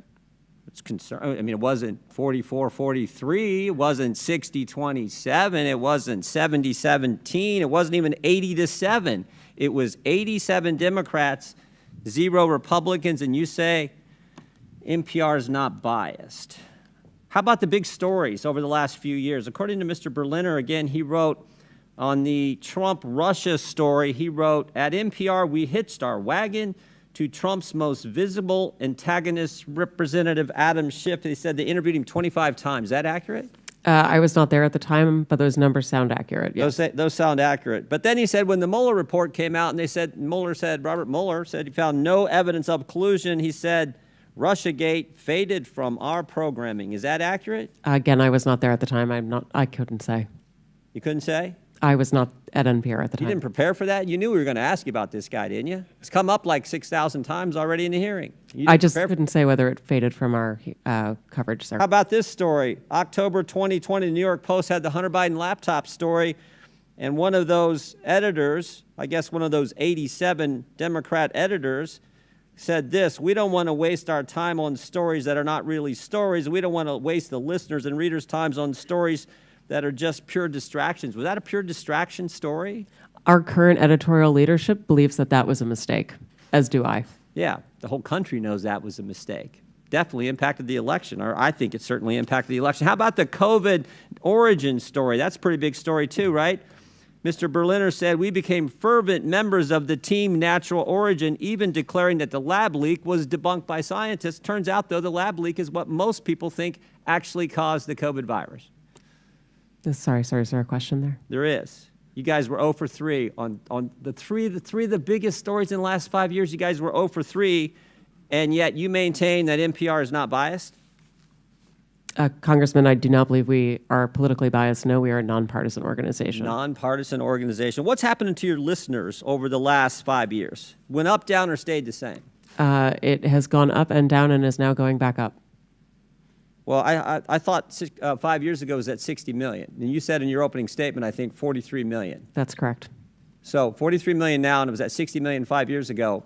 I can do some math. That looks like it went down. And is now going back up. It's now going back up? Yes, it is. How much has it went back up? It's gone up a couple of millions over the past years. years. So you went from 60 million to 41 million. Now you're back up to 43 million. In a year's time, I'm very proud of that growth, sir. Okay, you're proud of that growth. Okay. But over 5 years, it's went down 18 million. That is correct, sir. Okay. Should taxpayers subsidize NPR? I believe that taxpayers subsidize local stations, sir. That is the vast majority of what I thought you said you got 11 million from Corporation of Public Broadcasting, which is taxpayer funded directly to you, right? That is to support the public radio. And then local stations get it from the Corporation of Public Broadcasting, right? They get taxpayer money. 100 million that goes to the local 100 million goes to local stations, and then those local stations buy back programming and content from you. So that money goes to the local stations, comes back to you, gets routed through the local stations, all taxpayer money. Those fees are actually based on private donations rather than on federal funding. Well, we all know money's fungible, so some of it gets put in there. Certainly, we could agree that money is fungible. What? More money for less listeners. You fired the guy who pointed all this out, who said that you were so biased to the left that you lost listeners, which is exactly happening, and you're here maintaining that, oh, you need to continue to get taxpayer money. I did not fire Mr. Berliner, sir. Okay, the guy that left after all that. Understand. Are you fundraising off today's hearing? Sir, I believe that there was a message that went out earlier today letting people know we were coming in, yes. Yeah, and at the bottom of the message it said, donate now, right? I don't recall the exact language. I can show it to you. Right there it is, donate now. I mean, I'm not against fundraising. We all do it. I mean, I get it. But it's, I assume this fundraising thing is probably going to all the left listeners who are subsidized content by the taxpayers, and that's the gentleman's rub. time is expired. That's the rub. I yield back. I now recognize Ms. Randall from Washington for 5 minutes. Thank you so much. You know, I'm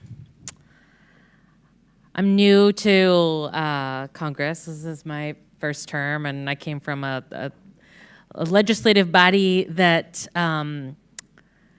didn't have quite as heated debates in our committees, and we're generally fairly welcoming to our folks joining us to testify. So I want to say thank you to all of you for taking the time out of your schedule to come and share your experience with all of us and with the American people. I'm grateful for your time and for the work that you do in service of your communities and neighbors.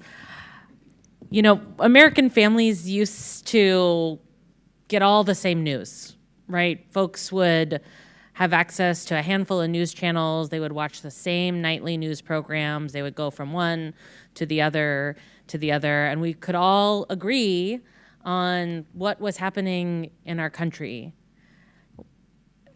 We all used to operate from the same baseline of information, but today it is no secret that we are operating in a much more diversified and fractured media environment. The content space, the use of AI-generated content, Americans now have to be able to discern for themselves whether something they are hearing is true or not. But investing in public media is a bedrock to our healthy, critically informed, and engaged public and our democracy. And I know that my colleagues on the other side of the aisle have argued over whether every piece of programming is in service of the public. But I also want to point out that, you know, in my fairly rural district, we have a lot of areas that aren't served by broadband. You know, a lot of folks who cannot easily access numerous podcasts while they are out working on their property. They, you know, have to maybe wait for something to download when they're at home, using maybe even a wired internet connection, right? Like I'm in a dead zone for about an hour and a half as I'm driving from one city to another in my community. But public radio is broadly accessible.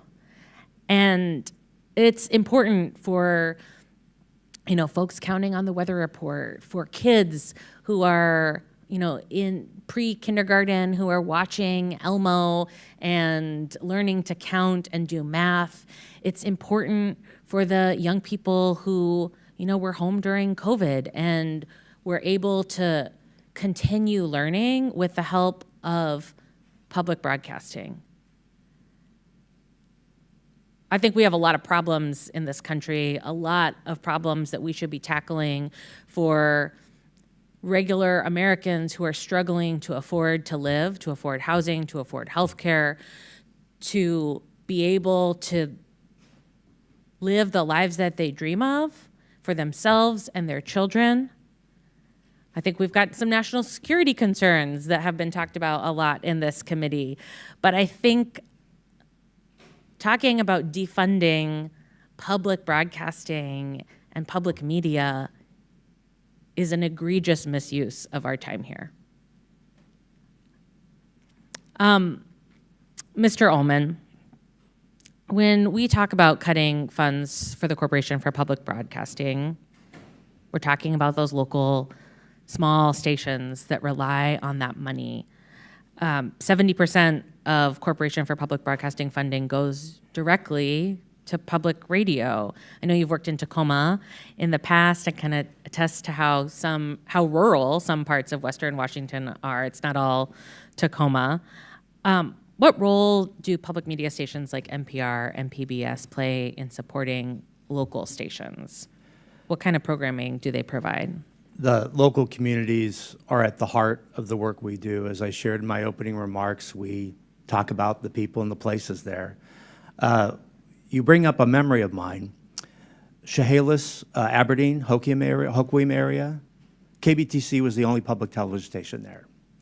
You know about the struggles that community was having over a decade ago, job loss, all kinds of terrible economic situations.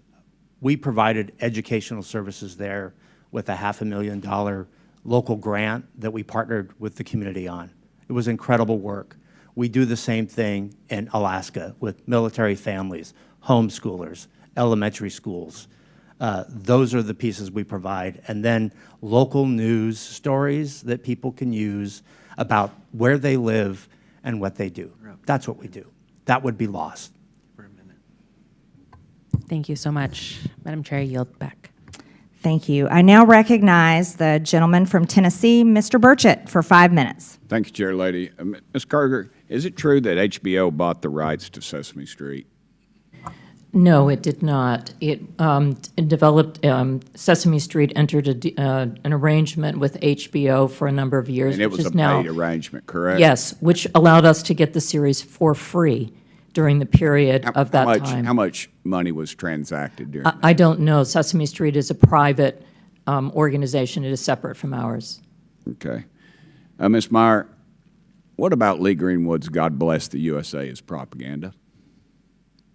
I'm sorry, sir. Could you repeat the question? What about Lee Greenwood's God Bless the USA is propaganda? I don't believe that is propaganda, sir. Okay, well, in January, North County Public Radio, and that's a subsidiary of NPR, had Daphne Brooks, who apparently is a black feminism scholar, on its show where it was hosted by the host Brittany Lewis, and it says, have you ever watched something on TV and thought, okay, now this is propaganda? Have you ever had that moment?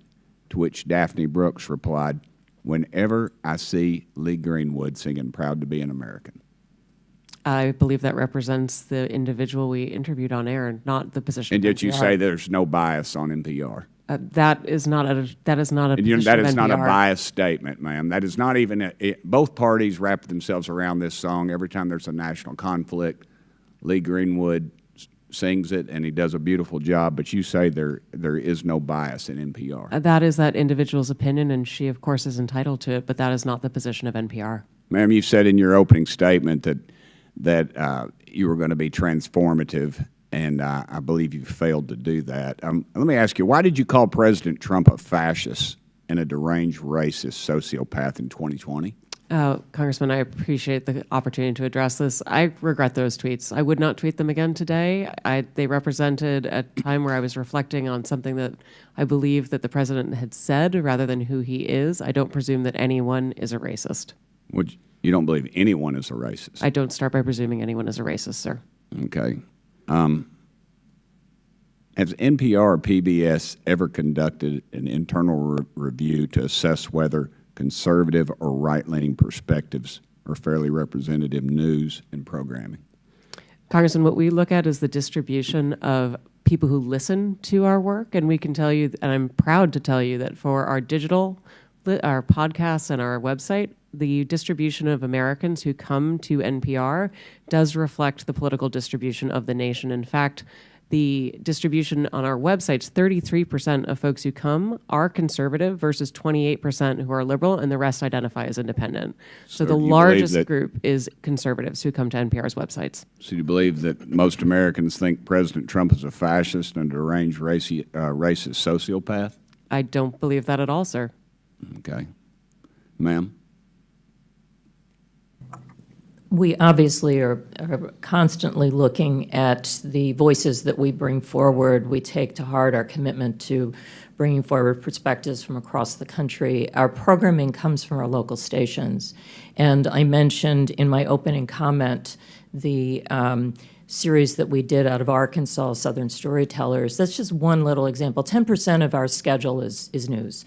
The rest of it is either children's programming or programming based on history to give us all a collective expression. And we're constantly looking to making sure that we're bringing forward a diversity of viewpoints and perspectives and experiences that really do make up the fabric of this country. Okay. NPR senior editor Early Leonard, it's been mentioned before, but he was quoted as saying an open-minded spirit no longer exists within NPR, and now, predictably, we don't have an audience that reflects America. Yet you stated that the audience does reflect America. He was suspended without pay for 5 days for saying this, and of course he eventually resigned in April 2024. You've also stated that federal funding is essential for NPR to operate, but also claim only 1% of your funding comes from the federal government. Which is it?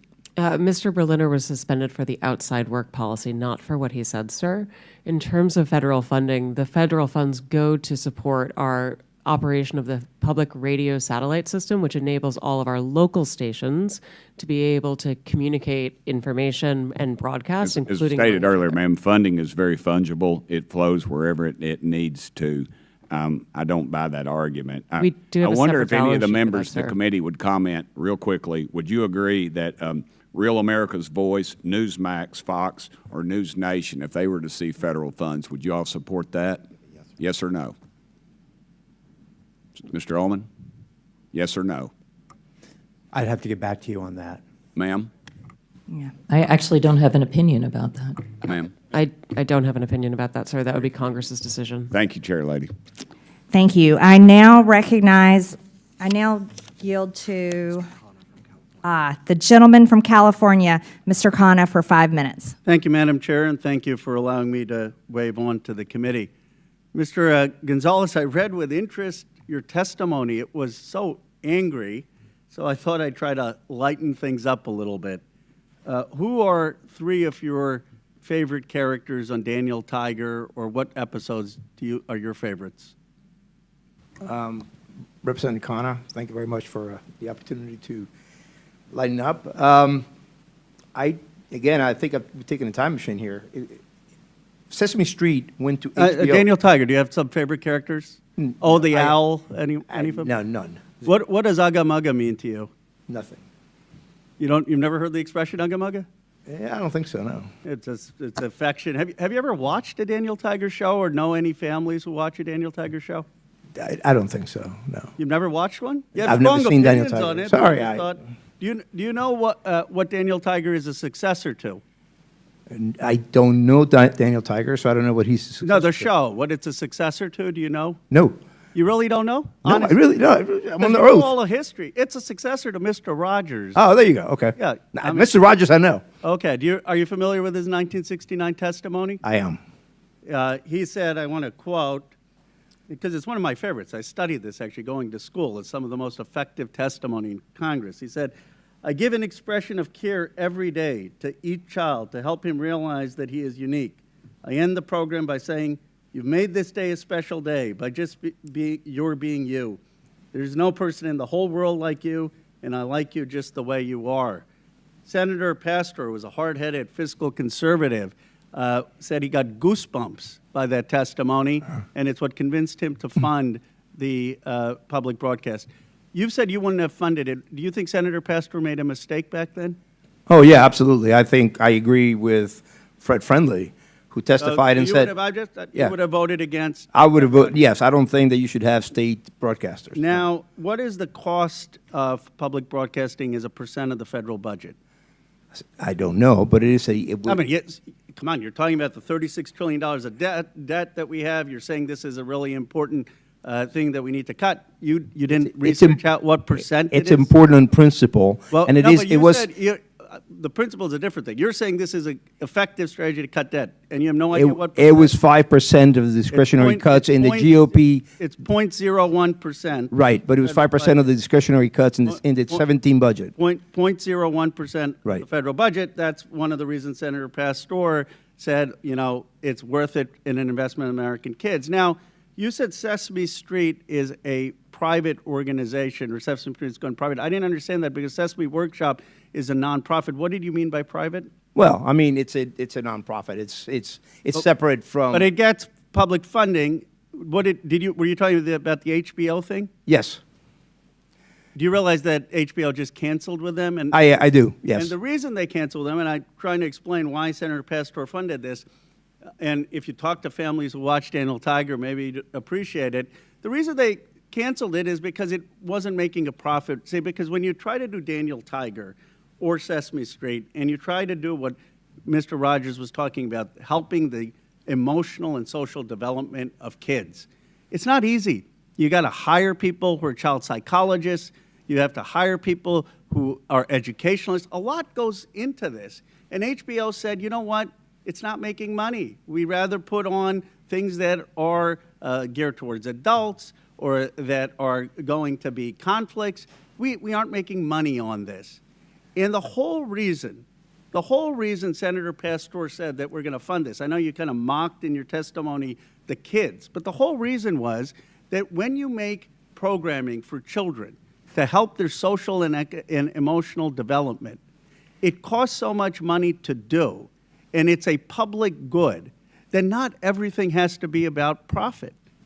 Do you have any idea what it takes to produce Daniel Tiger, who all they hired? Did you ever try to figure it out? No, but I can tell you that the market said that there wasn't enough demand for it, and that's the reason why HBO got rid of it. Right. Because there wasn't enough demand. Yeah, so that's exactly the right point. Are you saying that everything in American society needs to be driven by the profit motive? There is not enough demand on getting ratings for things that help the social and economic development of kids. But what Mr. Rogers understood, what we've forgotten in this country? Some things are more valuable than money. At a time where a country is polarized, I wish we had a little more empathy and caring, and that's not a partisan issue. That's an American issue, and I would recommend you watch that testimony from Mr. Rogers. I hope the whole country would watch it. I have watched it, and we are $36 trillion in debt. I now recognize the gentleman from Missouri, Mr. Burleson, for 5 minutes. Thank you, Madam Chair. I think that it's important to bring this conversation into the context that needs to be said, which is that we are $36 trillion in debt. As a nation, we're spending 20% of every dollar that comes in from taxpayers just to cover the interest. And guess what? American people, bad news, interest rates are going up. So that 20% is going to get worse and worse. We had Ray Dalio come in and tell Congress that we are entering potentially dark territory. There's a number of red flags. We're at the worst level of debt. We're at a worse level of debt than we were after we left the World War II, okay? We're at that level of debt, and we didn't just fight a war. We're facing potential wars and conflicts. We're at that level of debt, and we didn't just emerge from a recession or a depression. If that happens today, you'll see the dollar no longer be the world reserve currency, and we will be in serious trouble. And so that is the context that we're in. Look, if there was all the money in the world, it's fine to throw money around, but we don't have all the money in the world. And the question that we have at hand today is it appropriate to spend taxpayer dollars on things that may not be necessary anymore? And so my question, Mr. Gonzalez, at one point in time, there was state-sponsored speech directly. It was the form of town criers, correct? So government used to fund people to go out in the street and deliver the news of the day vocally at street corners, correct? Okay, why don't we do that today? Well, I think it's because we'd have better ways of delivering the news. I think you get my point. Like today, at one point in time, there was very limited access to news, and there was an appropriate time where potentially we needed to have state-sponsored news. But is that the way? Do we need that today? No, we do not. And may I quote Thomas Jefferson on this very point, since you bring this up? He said, "To compel a man to furnish contributions of money for the propagation of opinions which he disbelieves and abhors is sinful and tyrannical." This is what I base my opposition to public funding for media. Yeah, and that's why I think that given this context, like, let's be real. It was said that we're attacking free speech. This is state-sponsored speech, and the very reason why we have these witnesses before us today isn't because they're totally being funded or completely being funded. We're not bringing in Disney Channel in here, right? We're not bringing in the National Geographic, right, for their content. The reason why we're having this conversation is because we are funding you, and because we're funding you, the taxpayers get to have an opportunity to ask, why are we funding some of this content that they might disagree with? Right? Yeah, no, that's completely right. In fact, I think that PBS and NPR, but especially PBS, will thrive on the membership model. They keep saying it's such a small percentage. Well, if it's the public funding, if it's such a small percentage, then no problem. Yeah. So, Ms. Maurer, I'm going to ask a very difficult question, but if you're in my shoes and you have to face the fact, can we fund Social Security or do we spend money on NPR? Which would you choose? Congressman, I would argue that if you had to pick, if you were forced to make a decision, there wasn't enough money to go around, Social Security or NPR? We know how important public media is to our nation's seniors, sir. More important than Social Security. I think the American people disagree. I think that Ms. Kerger, let me ask this. Would it be more appropriate to fund PBS or to fund veterans' health care? If given limited resources, which is where we're at. I recognize the limited resources, and I feel that both are important for this country. And I think what the American people want to know is when they're sending money, their taxpayer dollars, and they're funding things like Independent Lens. And look, I like some of the content on your stations. I love Nova. But you know what? Nova competes with National Geographic and Nature. Why are we funding something that competes with these private sector interviews.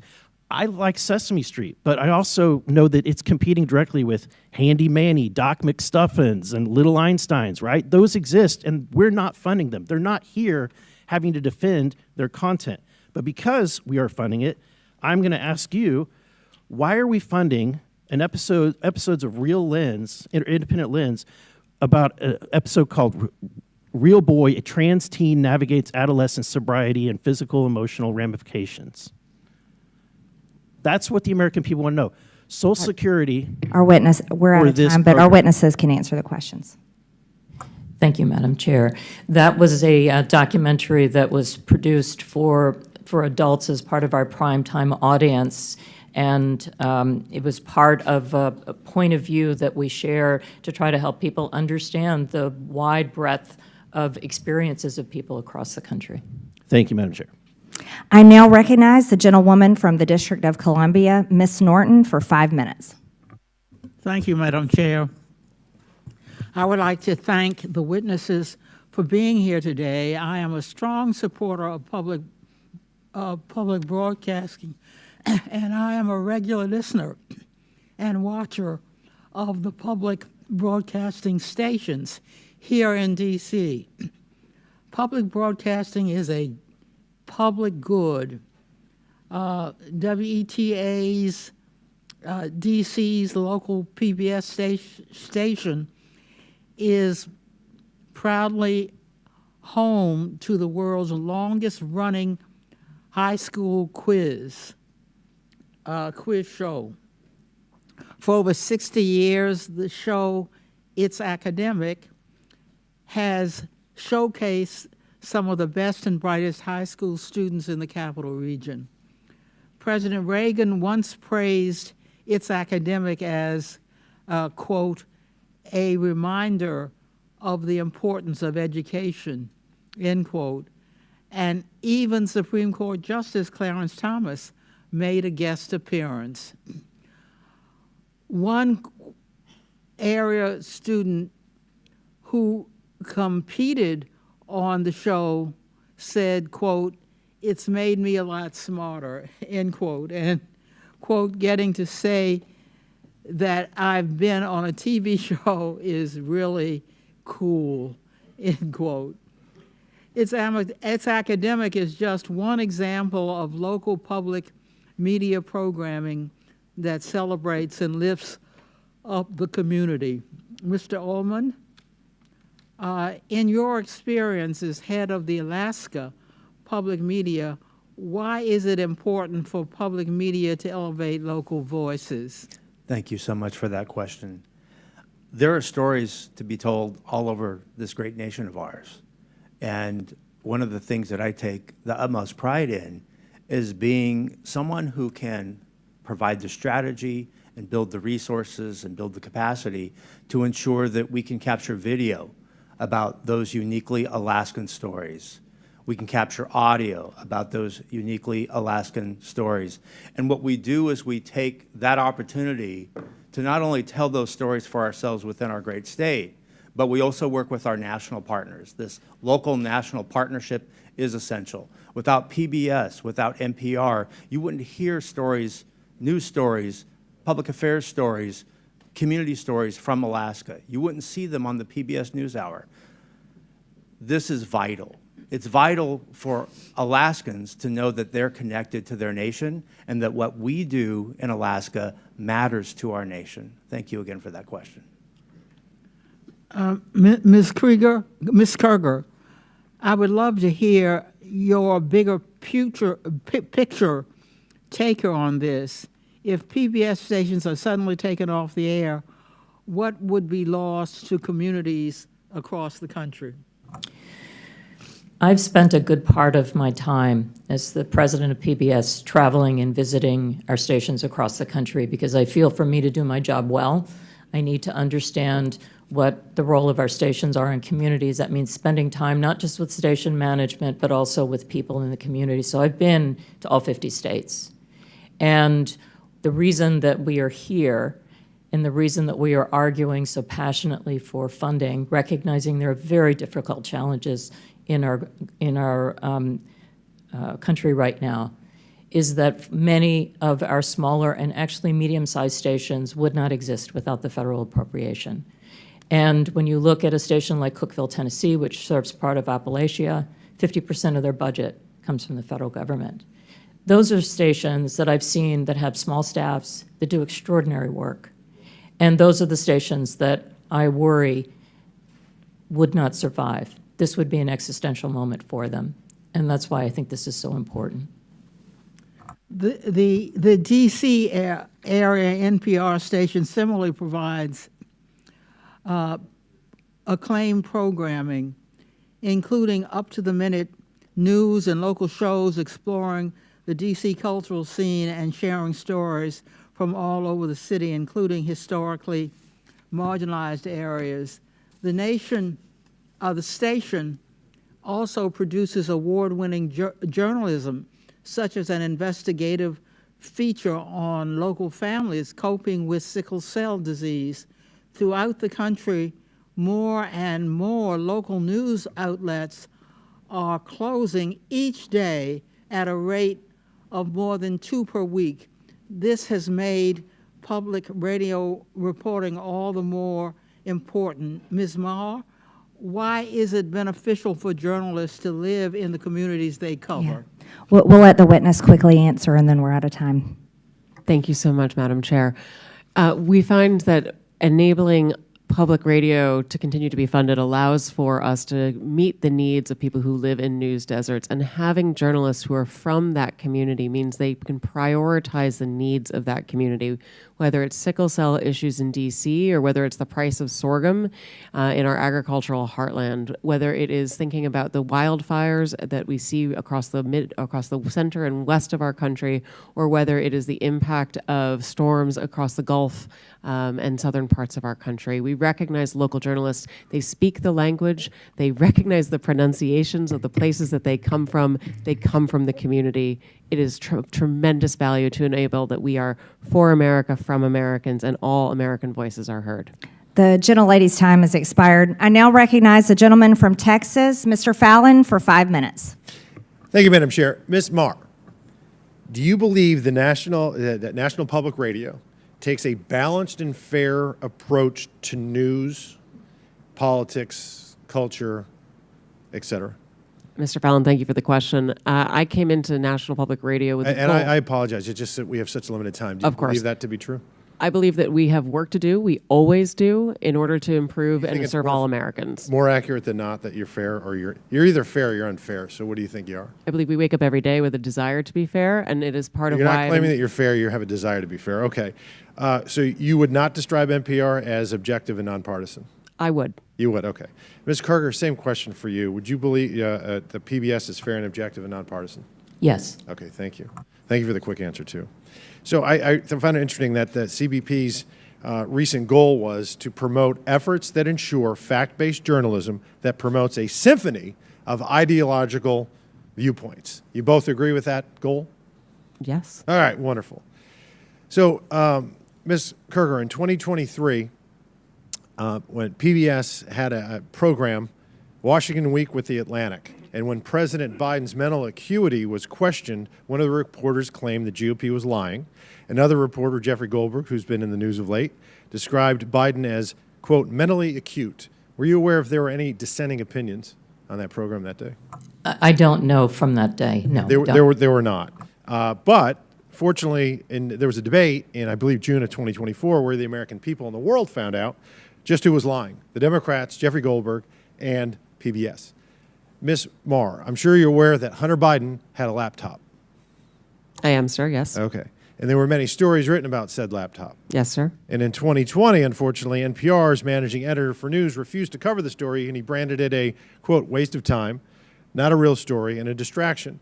And instead, unfortunately, of NPR investigating, they ran a puff piece that led with, experts say attack on Hunter Biden addiction deepens stigma for millions. it's unfortunate that NPR ignored the Hunter Biden laptop story, but y'all did talk quite a bit about the debunked Russia collusion. Do you know how many times NPR interviewed Adam Schiff about Congressman, collusion? I would love to say that we actually believe we made a mistake on the Hunter Biden laptop story. And I appreciate that. Thank you. How many times did y'all interview Adam Schiff about the Russia collusion? I'm sorry, I don't have that number. It was 25 times. You know how many times NPR interviewed Chairman of this committee, Oversight Committee, Jamie Comer, about the Biden impeachment inquiry or the Hunter Biden tax evasion and illicit business dealings of the Biden family? I'm sorry, I don't know. I believe that's 0, so it's 25-0. Ms. Kerger, you're aware there's a political spectrum. It goes all the way from the far right to the far left and everywhere in between. Would it trouble you to hear that for 6 months there was an analysis done on PBS's NewsHour from June to November of 2023 where they found that far right that term was used 162 times and far left was only used 6 times? Do you find that troubling? I don't know the study that you're referring to, and I'd be very interested in seeing it and understanding how they came up with those numbers. Media Research Center did a 6-month analysis, and it's not how do you find it? You either say far right or it's terms. Yeah. They use the term far right 162 times, far left 6 times. That's a 96 to 4% skew. You're also aware that you covered the GOP and Democratic National Conventions in 2024? Yes, we did. Okay. Interestingly, 72% of the coverage of the GOP convention was negative. 88% of the Democratic convention was positive. Shouldn't be surprising when you have anchors like Amna Noat, who described the Republican rhetoric as, quote, outright racism and, quote, echoing white supremacy. Ms. Mayor, NPR, you believe your reporters are fair? You said they're fair and they're working at it. I believe that they work to be every day, sir. They're non-biased. And yet, you have the voter registration issue. I mean, we're all human beings. We're all going to see through the world through a certain lens. And are you aware of any Republicans, any registered Republicans in your newsroom? I couldn't say registered, but I know we have conservatives in our newsroom, yes. Okay, so the recent registration, when it was looked at, 87 Democrats and 0 Republicans registered. I found that very concerning, Yeah, sir. I would. Not even 40 to 30 or 50 to 20, 87 to 0. But it shouldn't be surprising when their own CEO says things like, I'm so done with late-stage capitalism, or calls the President of the United States a deranged racist sociopath, or that America's addicted to white supremacy. So billions have gone into both of your coffers over the last several decades. And I understand why Democrats on this committee are going to viciously and vehemently defend you all, because you become a propaganda wing of the Democratic Party. 67% of your viewers and listeners identify as Democrat with only 12% conservative, and you become a sandbox for leftist propagandists to frolic on taxpayer dime and no more. And when you said in the beginning you're going to promote a symphony of ideological viewpoints, yeah, you do. If you're left-leaning, left, far left, The gentleman's or time has remarkably expired. Marxist, I yield back. Thank you, Mr. Fallon. I now recognize a gentleman from Texas, Mr. Gill. Thank you, Chairwoman Green, and I apologize. I'm getting over a cold, so I'm losing my voice here. Ms. Marr, I want to start with you. Just generally, would you say you generally agree or disagree with the following statement? The history of all hitherto existing society is the history of class struggles? I would not say I agree with that, sir. You're not. That's good to hear. It's interesting because a lot of your thinking, as expressed by your public statements, is deeply infused with economic and cultural Marxism. Do you believe that America is addicted to white supremacy? I believe that I tweeted that, and as I've said earlier, I believe much of my thinking has evolved over the last half-decade. It has evolved. Why did you tweet that? I don't recall the exact context, sir, so I wouldn't be able to say. Okay. Do you believe that America believes in black plunder and white democracy? I don't believe that, sir. You tweeted that in reference to a book you were reading at the time, apparently, The Case for Reparations. I don't think I've ever read that book, sir. You tweeted about it. You said you took a day off to fully read The Case for Reparations. You put that on Twitter in January of 2020. Apologies, I don't recall that I did. Okay. I'd no doubt that your tweet there is correct, but I don't recall that. Okay. Do you believe that white people inherently feel superior to other races? I do not. You don't? You tweeted something to that effect. You said, I grew up feeling superior. Ha, how white of me. Why did you tweet that? I think I was probably reflecting on what it was to grow up in an environment where I had lots of advantages. It sounds like you're saying that white people feel superior. I don't believe that anybody feels that way, sir. I was just reflecting on my own experiences. Do you think that white people should pay reparations? I've never said that, sir. Yes, you did. You said it in January of 2020. You tweeted, "Yes, the North. Yes, all of us. Yes, America. Yes, our original collective sin and unpaid debt. Yes, reparations. Yes, on this day." I don't believe that was a reference to fiscal reparations, sir. What kind of reparations was it a reference to?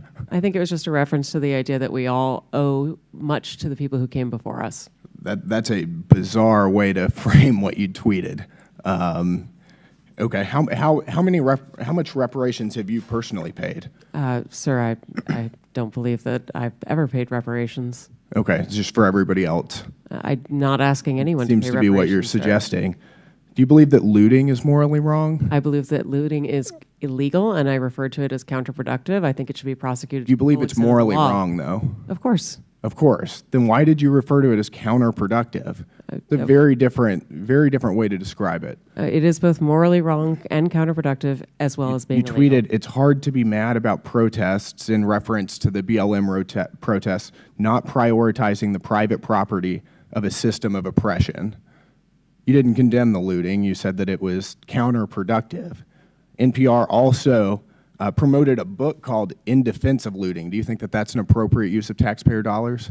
I'm unfamiliar with that book, sir, and I don't believe that was at my You time at tweeted NPR. that you read that book, but I don't believe that I did read that book, sir. do you think that a few years ago, NPR educated America about, quote, the whole community of genderqueer dinosaur enthusiasts? Do you think that that's an appropriate use of tax dollars? I was not at NPR at the time, sir. That's not the question, though. Do you think that that's an appropriate use of our tax dollars? I think our tax dollars that we use are to be able to provide a wide range of So I'll take that as a yes. You do believe that that's appropriate. Your health advisor at NPR also stated in an interview that, quote, fear of fatness is more harmful than actual fat. Would you like to explain how fear of fatness is more harmful than actual fat? That's an editorial at NPR. I am not familiar with the editorial, and I don't believe that was published during my time here. It's called Diet Culture is Everywhere. Here's how to fight it. Do you think that that's an appropriate use of taxpayer dollars? I think any reporting on health is an appropriate use of taxpayer dollars, yes. And you think that editorializing that fat is not unhealthy is appropriate? I don't know what that article is, sir, and I'm not familiar with it, so I This couldn't is say. fake news. Do you think that basic accommodations like doorways or seat belts represent, quote, latent fat phobia? I don't have an opinion. It's on that, also sir. from NPR. Do you think civility is racist? No, sir. No. Your outlet ran an article entitled, quote, when civility is used as a cudgel against people of color. That was on All Things Considered. Would you like to explain? I'm not on the editorial side, sir. I'm not familiar with that story. You talk about how NPR is news. This is editorialization, and I'll read it. For many people of color in the United States, civility isn't so much social lubricant as it is a vehicle for containing them, preventing social mobility, and preserving the status quo. This is garbage. I'll spend all of my time doing everything I can to ensure you guys never get another dollar of taxpayer funding. This is complete garbage. Thank you, Madam Chair. Thank you, Mr. Gill. I now recognize the gentleman from Georgia, Mr. Jack, for 5 minutes. Well, thank you very much, Madam Chair. I'd like to just start and build off of something Mr. Fallon noted. And Ms. Mayor, I think you noted, and just to confirm within your statement to him, that NPR failed to accurately report the circumstances around and content within Hunter Biden's laptop story. Is that fair to categorize your statement? Our current editorial leadership believes that we made a mistake not reporting the story and more reporting it earlier, yes. And I recognize you weren't there at the time, but what institutes and control, what have you done to ensure that never happens again? A number of things, sir, and thank you for the opportunity to speak to them. We have hired an additional editor core, which we refer to as our editorial review, to make sure that all stories before they go out are comprehensive and well reviewed. We've instituted a monthly review to ensure that the most challenging stories of every month, we go back and we look at what we may have missed in order to not miss issues again and change processes and policies to be able to have more robust conversation and to ensure all areas and all views are considered. We have hired analysts to be able to count the number of stories that we're running on any particular issue, including whose voices are represented. We've moved from bringing pundits on air to trying to bring direct policymakers on air so that we can ask questions of policymakers rather than hearing through other people's perspectives. Those are just a few of the things we've done so far. I've got a couple others if you have time. Thank you, and you can submit those for the record.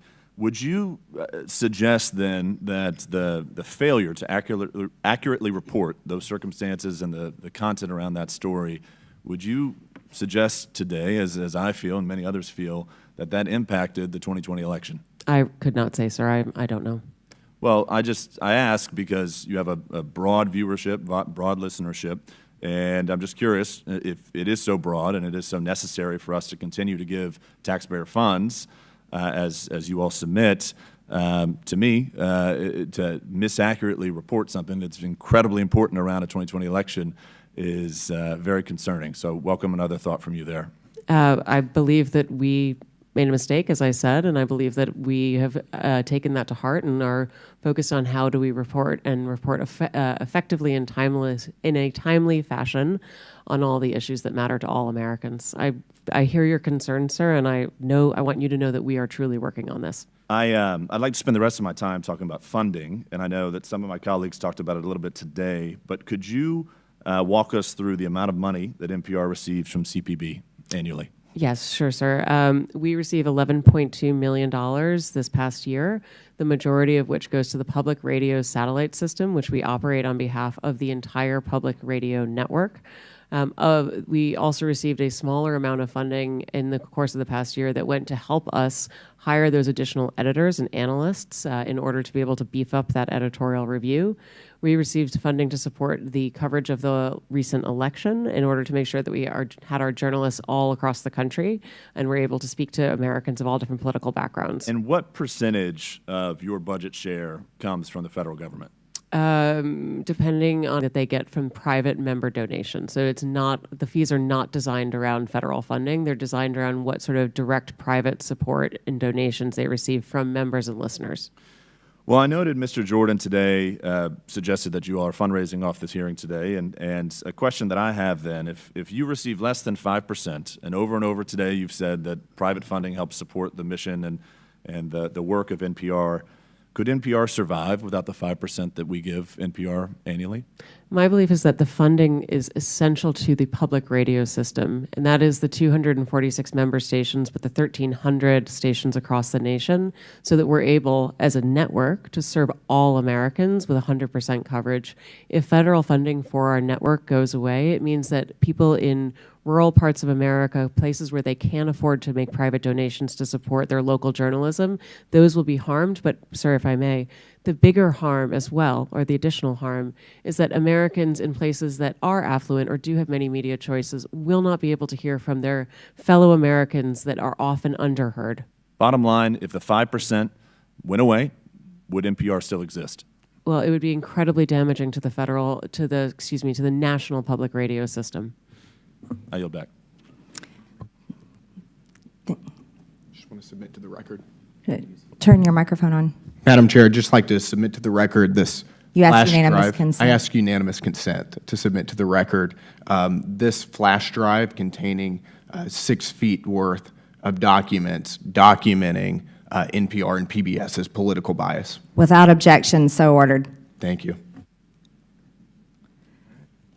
In closing, I want to thank our witnesses once again for their testimony today. I now yield to the Ranking Member Lynch for his closing remarks. Thank you, Madam Chair. Thank you for having this hearing. I want to thank the witnesses for your willingness to testify. In closing, I want to follow up on Mr. Connor's point. I'd point out to my colleagues that there are some government functions that are not merely transactions. There are some undertakings that we, as a country, engage in which are not necessarily justified by cash on the barrel at the point of purchase. Everything is not a transaction. It's not like selling a car, although that's exactly what the President was doing on the lawn of the White House the other day. Sometimes a government program is a long-term investment. I think that applies to public broadcasting. Like when you use public television to teach kids their numbers and their alphabet, because in some households that might be the only source of instruction available. More often, it could be an exercise in trust, because a lot of our parents out there, 88% of parents said they trusted PBS Kids. Or when you have a documentary given by a historian like Ken Burns, and he does research and drills down on the letters and firsthand correspondence of Civil War veterans and families north and south, and gives us the hard facts of the Civil War. Hopefully, we are teaching, or at least reminding people of the wrongfulness of slavery and the consequences of us from a system of bondage and the horrific price that was paid and perhaps is still being paid. Everything is not a transaction. But I do believe that some people see it that way. I think President Trump and Elon Musk see life often as a series of transactions. Much of the support we provide to seniors is not a profitable transaction because they're older and vulnerable. But they have paid for their fair share into Social Security. That's why FDR designed it that way. Some people just wanted the government to promise to pay a pension, but FDR knew that if he had Americans pay into that system, that their sense of fairness would cause them to defend that pension, and so they would fight like hell to get what they had coming. It sounds like we might have to test that theory if Elon Musk and Howard Lutnick have their way. Another thing we do that is not necessarily profitable in a financial sense is that we care for our veterans. It's a promise we made to our sons and daughters in uniform, and it's the right thing to do. And veterans care and veteran benefits are special because those benefits are owed to every veteran who lies in a hospital bed in every VA hospital across the country, because those benefits are for courageous service previously and honorably rendered to our country. And so now it's the time for America and Congress to fulfill their obligation as promised. That's not a transaction. But because of that cost, the Trump administration VA has announced 80,000 layoffs at the VA. Trump and Vance also see support for Ukraine as a transaction, even though they've been invaded by Russia and are fighting for their lives and their freedom. As we saw a couple of weeks ago, for President Trump and Mr. Vance, it was a power transaction. And as the President insisted, Zelensky had no cards to play. And as Vance pointed out, he refused to sufficiently bend the knee, and he didn't dress up. These examples point out the nature of the presidency. Throughout our history, the President has never been viewed as the huckster-in-chief.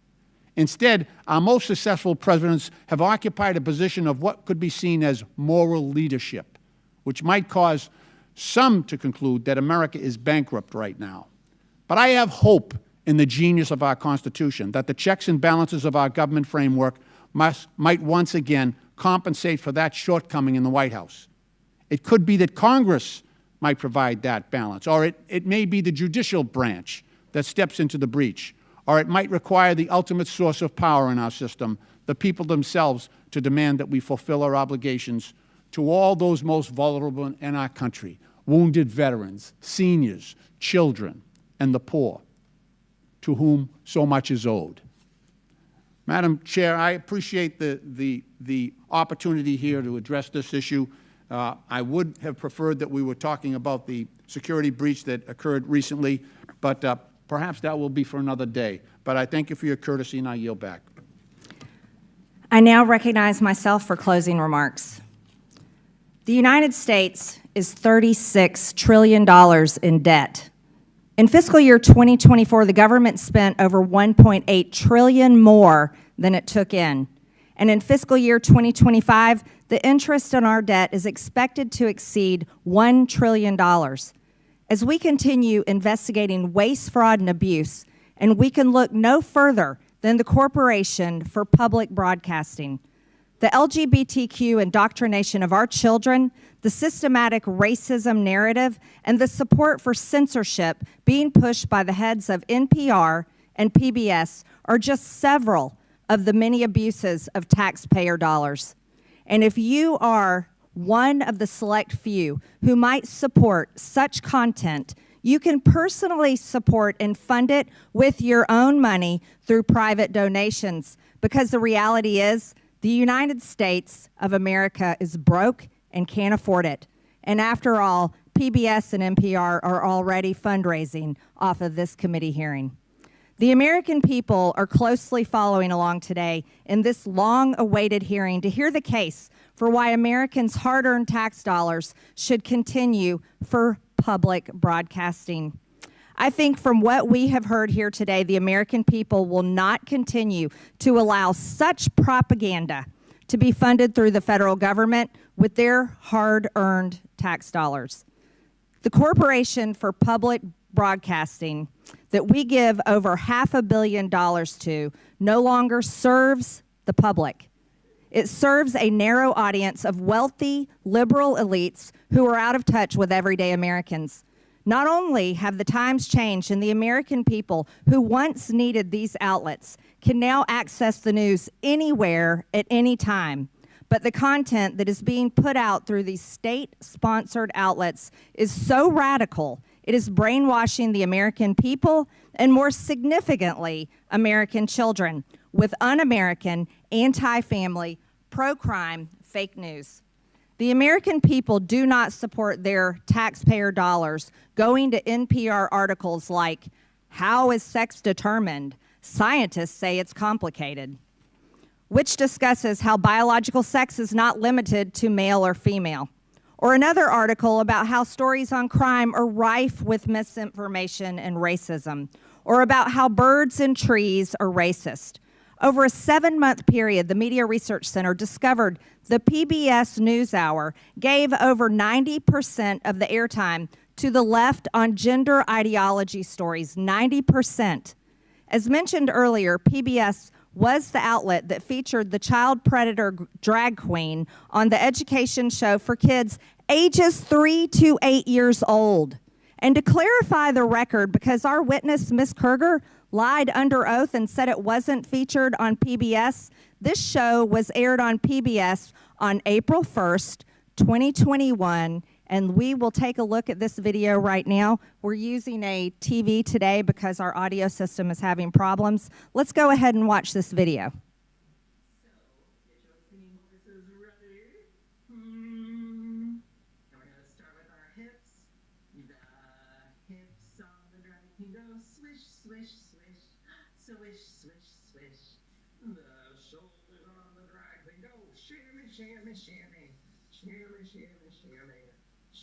Shimmy, blah, blah, blah, blah, blah, blah, blah, blah, blah. The mouth of the dragon goes blah, blah, blah, all through the town. So, get your singing voices. The hips go swish, swish, swish. The shoulders go shimmy, shimmy, shimmy. That's repulsive. That's not what children ages 3 to 8 should ever be watching. A grown biological man posing as a woman. And by the way, Ms. Kerger, that was aired on April 1st, 2021. And then something happened. It wasn't an accident. And it wasn't just for a brief time that it was up. It was aired April 1st, and then somehow it expired May 24th. Later on, it was taken down. I wonder why. Wonder why that was taken down. Another egregious example includes back in 2010, PBS's Travis Smiley stated that Christians blow up people every single day. Haven't seen that ever happen in my life. And today, if you look on NPR's website, there is still zero mention of any negative coverage of any Democrat today. And trust us, There are more than plenty of examples to pull from. How about a member from this committee making fun of the governor of Texas for having a disability and living his life in a wheelchair? Ms. Marr. From headlines to podcasts to documentaries to children's programming, NPR and PBS have all but abandoned their promise to deliver unbiased, nonpartisan, and fact-based reporting. The American people have woken up to this nonsense and blatant disregard for truth, and truth matters. And they will not put up with it any longer. Contrary to the beliefs of the head of NPR, Ms. Marr, truth is not subjective. It's actually very important. And there are not multiple truths. There's just one. For a civilization to exist, objective truth must exist. It must be embraced. It must be protected. It is not a distraction, and despite many attempts to whitewash it, truth will prevail. The Corporation for Public Broadcasting is using taxpayer dollars to actively suppress the truth, suppress diverse viewpoints, and produce some of the most outlandish, ludicrous content. After listening to what we've heard today, we will be calling for the complete and total defund and dismantling of the Corporation for Public Broadcasting. Here's how it works in America every single day, private businesses operate on their own without government funding. We believe that you all can hate us on your own dime. With that and without objection, all members have 5 legislative days within which to submit materials and additional written questions for witnesses, which will be forwarded to the witnesses. If there is no further business without objection, the subcommittee stands adjourned.